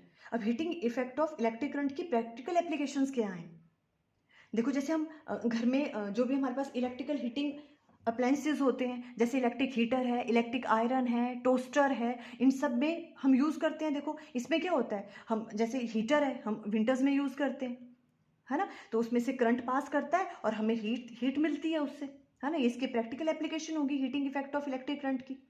And electrical heating appliances are based on the heating effect of current. For example, electric iron, geysers, electric roaster, है ना, all are based on Joule's law of heating भी कह सकते हैं हम उसको, है ना, because heating effect of electric current को ही हम जूल्स लॉ ऑफ हीटिंग भी कहते हैं। क्लियर? देखो यहाँ इसके प्रैक्टिकल एप्लीकेशंस आ गई। अब देखो इसमें ये वाले क्वेश्चन भी आ सकते हैं, जो हीटिंग एलिमेंट होता है वो किसका मिलकर बना होता है? निक्रोम का, है ना। देखो जो भी हीटिंग एलिमेंट्स होते हैं वो किसके मिलकर बने होते हैं? नाइक्रोम के। एलॉय है ये, है ना। क्यों? देखो alloy like nichrome is preferred because it has high resistance. हमने कहा था ना एलॉय की रेजिस्टेंस कैसी होती है? ज़्यादा होती है मेटल से, इसलिए हम एलॉय का यूज़ करते हैं। देखो रेजिस्टेंस ज़्यादा होगी तभी तो ज़्यादा हीट प्रोड्यूस होगी। हमने क्या कहा था? रेजिस्टेंस क्या होती है? जब वो इलेक्ट्रॉन क्या करते हैं? कोलाइड करते हैं एटम्स और उन सब के साथ, है ना। तो जितनी ज़्यादा रेजिस्टेंस होगी वो उतने ज़्यादा कोलाइड करेंगे, उतनी ज़्यादा हीट प्रोड्यूस होगी, है ना। तो एलॉय की रेजिस्टेंस ज़्यादा होती है, जैसे जो भी आपका नाइक्रोम है ना। इसलिए मेटल के कंपैरिजन में हम एलॉय यूज़ करते हैं हीटिंग एलिमेंट्स बनाने के लिए। और क्या होना चाहिए इनका? देखो हाई मेल्टिंग पॉइंट होना चाहिए। अगर मेल्टिंग पॉइंट कम रहेगा तो क्या होगा? जैसे ज़्यादा करंट उसमें से पास करेगा वो मेल्ट हो जाएंगी और वो हीटिंग एलिमेंट में हम उनका यूज़ ही नहीं कर सकते। तो हाई मेल्टिंग पॉइंट होना चाहिए उनका, एंड डू नॉट ऑक्सीडाइज, और हाई टेम्परेचर पे वो ऑक्सीडाइज नहीं होनी चाहिए। ये चीज़ें आपको याद रखनी है, शॉर्ट क्वेश्चन में पूछते हैं, ठीक है। जो भी हमारे पास हीटिंग एलिमेंट्स होते हैं वो किसके मिलकर बने होते हैं? एलॉय के। क्यों बनते हैं वो एलॉय के? बिकॉज एलॉय का जो रेजिस्टेंस है उसकी वैल्यू ज़्यादा होती है मेटल के कंपैरिजन में, और उसका मेल्टिंग पॉइंट भी हाई होता है, और वो ऑक्सीडाइज नहीं होते हैं हाई टेम्परेचर पे। क्लियर? ओके। सेकंड इसकी एप्लीकेशन इलेक्ट्रिक बल्ब है। जो इलेक्ट्रिक हीटिंग है ये इसको हम यूज़ और किस में करते हैं? इलेक्ट्रिक बल्ब में। लाइट भी प्रोड्यूस होती है इससे, ठीक है। अब इसमें से देखो क्वेश्चन क्या बन सकते हैं? जो भी हमारे पास बल्ब होते हैं, जो भी हमारे पास बल्ब हैं उनमें जो फिलामेंट यूज़ होते हैं, ठीक है, और जो फिलामेंट है वो किसके मिलकर बने होते हैं? एक स्ट्रॉन्ग मेटल होती है टंगस्टन, जिसका मेल्टिंग पॉइंट बहुत ज़्यादा होता है, उससे मिलकर बना होता है जो फिलामेंट है किसका? बल्ब का। उसका इस टंगस्टन का जो मेल्टिंग पॉइंट है वो बहुत हाई होता है। ये शॉर्ट क्वेश्चन में पूछ सकते हैं। Strong metal with high melting point such A tungsten is used for the making bulb filament के लिए इसका यूज़ करते हैं हम, ठीक है। बट इसमें होता क्या था? जो जितनी भी पावर कंज्यूम्ड होती है ना, वो क्या हो जाती है? वो हीट में, उससे क्या बन जाती है? मैक्सिमम हीट बनती है, और जो लाइट है वो बहुत ही कम प्रोड्यूस होती है। तभी देखा ना आपने बल्ब वगैरह जो क्या हो जाते थे? बहुत गर्म हो जाते थे। फिर एलईडी का यूज़ होने लगा, ठीक है। तो most of the power consumed by the filament, filament में क्या होता था? वो जितनी भी पावर कंज्यूम होती थी अपीयर होती थी as a heat, but very small part जो है वो किस में होता था? उससे लाइट रेडिएट होती थी। क्लियर हो गया? इलेक्ट्रिक बल्ब इसका सेकंड प्रैक्टिकल एप्लीकेशन है heating effect of electric current की। उसके बाद आता है इलेक्ट्रिक फ्यूज। ये भी बहुत इंपॉर्टेंट है। देखो इलेक्ट्रिक फ्यूज को हम सेफ्टी डिवाइस भी कहते हैं। Electrical fuse is use to prevent short circuit, short circuit होने से बचाता है इलेक्ट्रिक फ्यूज। हम क्या करते हैं? देखो कोई भी आपके पास कोई भी घर में कोई चीज़ है, टीवी है, कुछ भी है, ठीक है, उसके साथ जैसे ये मान लो आपके पास कोई भी चीज़ है घर पे, इसके साथ सीरीज में हम फ्यूज यहाँ पे अटैच कर देते हैं। तो फ्यूज से क्या होता है? देखो जैसे मान लो यहाँ से करंट आ रहा है, मान लो ये जो भी आपके पास चीज़ है, टीवी है या कोई भी चीज़ है, ये इसमें ये मैक्सिमम कितना करंट इसमें से जा सकता है? 4.5 एम्पेयर का करंट जा सकता है मान लो, है ना, या 5 एम्पेयर का करंट, इतना तक करंट इसमें जा सकता है। अगर इससे ज़्यादा करंट आता है तो ये खराब हो जाएगा, डैमेज हो जाएगा ये। तो हम क्या करते हैं? यहाँ पे फ्यूज अटैच कर देते हैं इसके सीरीज में। होता क्या है फ्यूज का? देखो जो फ्यूज को हम इस तरह से डिजाइन करते हैं कि जो वो कितना करंट टॉलरेट कर पाए। 4.5 तो होना ही चाहिए उसमें करंट, है ना। 4.8 से लेके, मतलब 4.5 से लेके जो है कितना तक? 5 एम्पेयर तक का करंट इसमें से पास कर सकता है, बिकॉज 5 एम्पेयर तक तो ये भी टॉलरेट कर सकता है। अगर 5 एम्पेयर से ज्यादा करंट यहां से आता है तो ये क्या हो जाता है? ये फ्यूज हो जाता है, मीन्स ये मेल्ट हो जाता है। ये मेल्ट हो जाएगा तो सर्किट यहाँ से टूट जाएगा, और ये जो आपके पास जो भी चीज़ है ये खराब होने से बच जाएगी, करंट आगे जाएगा ही नहीं। आप समझ रहे हो, है ना, क्योंकि इसमें तो मैक्सिमम कैपेसिटी थी कि ये 5 एम्पेयर तक का ही करंट इसमें जा सकता है। अब अगर ज़्यादा का करंट आ गया, मान लो 6 एम्पेयर करंट आ गया, तो क्या होगा? करंट आएगा और ये खराब हो जाएगा। तो इसलिए हम इसके सीरीज में यहाँ पे फ्यूज यहाँ पे यूज करते हैं, ठीक है। और इस फ्यूज को हम इस तरह से डिजाइन करते हैं कि इसका करंट कितना होना चाहिए? जितना ये टॉलरेट कर सके, जितना करंट इसका है, ठीक है। 4.5 से तो ज़्यादा ही होना चाहिए यहाँ पे। अगर 4.5 से भी कम होगा तो 4.5 करंट यहाँ से आएगा, वो उसको जाने ही नहीं देगा आगे। 4.5 तक तो इसको चाहिए ना करंट, तो 4.5 से लेके 5 एम्पियर तक जितना ये टॉलरेट कर सकता है उतना इस फ्यूज का हम करंट मेंटेन करते हैं, उस तरह से डिजाइन करते हैं इसको, ताकि अगर उससे ज्यादा करंट आए तो ये क्या हो जाए, मेल्ट हो जाए और ये चीज आपका सेफ रहे। ठीक है, a fuse wire has low melting point. और देखो फ्यूज वायर की कुछ प्रॉपर्टी है, इसका मेल्टिंग पॉइंट क्या होना चाहिए, लो होना चाहिए, पर रेजिस्टेंस क्या होनी चाहिए, ज्यादा होनी चाहिए। रेजिस्टेंस तो इसकी ज्यादा होनी चाहिए, देखो तभी तो इसमें हीट प्रोड्यूस होगी, हीट प्रोड्यूस होगी तभी तो ये मेल्ट होगा, है ना। बट इसका जो मेल्टिंग पॉइंट है वो ज्यादा नहीं होना चाहिए, कम होना चाहिए, ताकि जैसे इसमें हीट प्रोड्यूस हुई ये फटाफट से मेल्ट हो जाए। तो दो चीजें आपको याद रखनी है, फ्यूज वायर की क्या होनी चाहिए, मेल्टिंग पॉइंट क्या होना चाहिए, इसका कम होना चाहिए बट रेजिस्टेंस ज्यादा होनी चाहिए। एंड हीटिंग एलिमेंट में रेजिस्टेंस भी ज्यादा होनी चाहिए, मेल्टिंग पॉइंट भी ज्यादा होना चाहिए। बस ये कंफ्यूजन रहता है बच्चों को, ये आपने ध्यान रखना है, क्योंकि इसका मेल्टिंग पॉइंट तो कम होना चाहिए ना। मेल्टिंग पॉइंट कम होगा तभी तो क्या होगा कि जैसे वो हीट प्रोड्यूस होगी, ज्यादा करंट आएगा तो ये मेल्ट हो जाएगा, तभी तो ये वाला सर्किट यहां से कटेगा।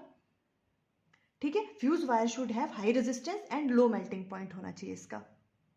क्लियर, देखो a fuse wire has low melting point and high resistance, so when high current pass through it it melt and stop the flow of current, ताकि ये मेल्ट हो जाए और करंट के फ्लो को स्टॉप कर दे। Fuse wire is made up of alloy having low melting point. Alloy से मिलकर बना होता है ये, जिनका मेल्टिंग पॉइंट क्या रहता है, कम रहता है। Alloy of lead and tin, इनका जो मेल्टिंग पॉइंट है क्या होता है, कम होता है, इसलिए इनका यूज करते हैं फ्यूज वायर को बनाने में। क्लियर हुई वाली चीज आपको। अब नेक्स्ट है, देखो लास्ट टॉपिक है इलेक्ट्रिक पावर। इलेक्ट्रिक पावर क्या है, it is defined as the amount of electric energy consumed in a circuit per unit time. कितने टाइम में कितनी एनर्जी कंज्यूम्ड हो रही है उसे हम कहते हैं इलेक्ट्रिक पावर। ठीक है, तो पावर किसके बराबर आ जाएगा, W डिवाइडेड बाई टी, है ना। W भी क्या है, एनर्जी है ना, वर्क डन भी तो फॉर्म ऑफ एनर्जी है, energy divided by time. It is defined as the amount of electrical energy consumed in a circuit per unit time. अब इसके लिए देखो फॉर्मूला हम कैसे फाइंड आउट करेंगे, if W be the amount of electrical energy consumed in a circuit in T second then the electric power is given by, मान लो W कितनी है, अमाउंट ऑफ एनर्जी कंज्यूम्ड हो रही है कितने टी सेकेंड में, तो पावर निकालने का फॉर्मूला आ जाएगा W डिवाइडेड बाई टी। ठीक है, अब देखो हमें पता है यहाँ से W V equal to W by Q होता है ना। यहाँ से W को राइट डाउन कर सकते हैं V इंटू क्यू, तो W को राइट डाउन कर लो V Q divided by T आ गया, और Q को हम राइट डाउन कर सकते हैं I इंटू टी, तो I एंड टी किया तो T से T कैंसिल, पावर का फॉर्मूला आ गया V इंटू I। क्लियर, देखो सिंपल मैथमेटिक्स है, power W divided by T, W को राइट डाउन कर सकते हैं V क्यू, तो V क्यू राइट डाउन किया, Q को राइट डाउन कर सकते हैं I टी, T से T कैंसिल, पावर का फॉर्मूला आ गया V इंटू आई। ये फॉर्मूला आपको याद रखना है, इसके बेस पे बहुत न्यूमेरिकल्स होते हैं, power equal to V into I, ये मेन फॉर्मूला है।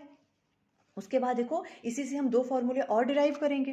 देखो अगर V की जगह हम IR राइट डाउन कर लें बाय ओम्स लॉ, V की जगह IR राइट डाउन कर सकते हैं, तो अगर हम यहाँ पे IR राइट डाउन कर रहे हैं देखो इंटू आई, तो इससे हम राइट डाउन करेंगे तो ये क्या बन जाएगा I स्क्वायर R, तो पावर का फॉर्मूला I स्क्वायर R आ गया।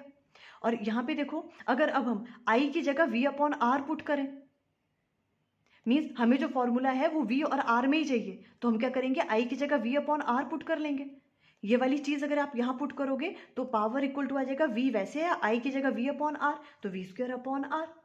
तो पावर को अगर हमने V और R की फॉर्म में राइट डाउन करना है तो ऐसे करेंगे, अगर करंट और R की फॉर्म में राइट डाउन करना है तो ऐसे करेंगे, तब हम V की जगह IR पुट कर लेंगे। इजी, बस आपको ये फॉर्मूला याद होना चाहिए, आगे ये तो आप खुद ही ड्राइव कर लोगे। ये तीन फॉर्मूले हैं वैसे पावर के, आपको तीनों याद करने तो आप तीनों याद कर लो, अदरवाइज ये करो, इसके बाद ये दोनों तो आप डिराइव ही कर सकते हो। अब देखो SI यूनिट्स क्या होते हैं इलेक्ट्रिक पावर के, वॉट। ठीक है, तो पावर इक्वल टू क्या हो गया V इंटू आई, ये वाला भी हमने फॉर्मूला फाइंड आउट किया है ना, V इंटू आई, तो 1 वॉट किसके बराबर आ गया, 1 वोल्ट, बिकॉज पोटेंशियल डिफरेंस के होते हैं वोल्ट और करंट के होते हैं एम्पियर, 1 वोल्ट इंटू 1 एम्पियर। कभी कभी ये डिफाइन करने को आ जाता है, डिफाइन 1 वॉट, तो 1 वॉट कैसे डिफाइन करोगे आप, electric power is said to be 1 watt if 1 ampere of current flows through a circuit having electric potential difference of 1 volt. अगर करंट की वैल्यू कितनी है 1 एम्पियर और इलेक्ट्रिक पोटेंशियल की वैल्यू कितनी है 1 वोल्ट, तो उस टाइम हम पावर को क्या कहेंगे 1 वॉट। इस तरह से आप डिफाइन कर सकते हो। क्लियर, अब देखो इलेक्ट्रिकल एनर्जी, इलेक्ट्रिकल एनर्जी में आपको सिंपल एक चीज याद रखनी है, देखो इलेक्ट्रिकल एनर्जी इसके यूनिट्स जो होते हैं वो होते हैं, देखो इलेक्ट्रिकल एनर्जी किलोवाट आवर में। इलेक्ट्रिकल एनर्जी को हम हमेशा कैसे लेते हैं? किलोवाट आवर में। इलेक्ट्रिकल एनर्जी किसके बराबर होती है? Power into time. ठीक है, पावर इंटू टाइम। पावर होगी किलोवाट में और टाइम होगा आवर में, तभी तो एनर्जी किस में आई? किलोवाट आवर में। क्लियर है? ओके, ये वाली बात आपको याद रखनी है। और 1 किलोवाट आवर जो है, अगर किलोवाट, वैसे देखो जो भी इलेक्ट्रिकल एनर्जी है उसके यूनिट किस में होते हैं? जूल्स में होते हैं एनर्जी के, है ना। पर ये तो किलोवाट आवर में आ रहा है, तो किलोवाट आवर को आप जूल में भी चेंज कर सकते हो। 1 किलोवाट आवर किसके बराबर होता है? 3.6 इंटू 10⁻⁶ जूल के बराबर। ये चीज़ आपको याद रखनी है। क्लियर है? ओके, अब देखो सीबीएसई में 2024 में क्वेश्चन आया हुआ कैसे? Define electric power. Simple electric power को डिफाइन किया, it is defined as the amount of electrical energy consumed in a circuit per unit time, और formula V power equal to V into I. आप derive भी कर सकते हो, ठीक है। और साथ में क्या है देखो, express it in term of potential difference and resistance. इस फॉर्मूले को आपको किस में एक्सप्रेस करना है? वी एंड आर की फॉर्म में। वी एंड आर की फॉर्म में, हमें आई नहीं चाहिए, वी और आर की फॉर्म में करना है। तो आई को हम राइट डाउन कर लेंगे वी अपॉन आर, है ना। तो यहाँ पे देखो P इक्वल टू वी आई है ना, हमें वी और आर की फॉर्म में चाहिए, तो आई लिख सकते हैं वी अपॉन आर के बराबर, और ये पुट कर लो यहाँ पे, तो ये वी वैसे रह गया, आई की जगह वी अपॉन आर, तो वी स्क्वायर अपॉन आर। ये वाली चीज़ पूछी हुई थी इन्होंने यहाँ पे, देखो ऐसे हम ये चीज़ कर लेंगे। क्लियर हुई ये वाली बात? तो देखो इस तरह से आज हमने जो इलेक्ट्रिसिटी है आपका चैप्टर, इसका हमने एक वीडियो बना के हमने पूरा का पूरा चैप्टर डिस्कस कर लिया। आई थिंक आपको क्लियर हो गया। Okay, thank you.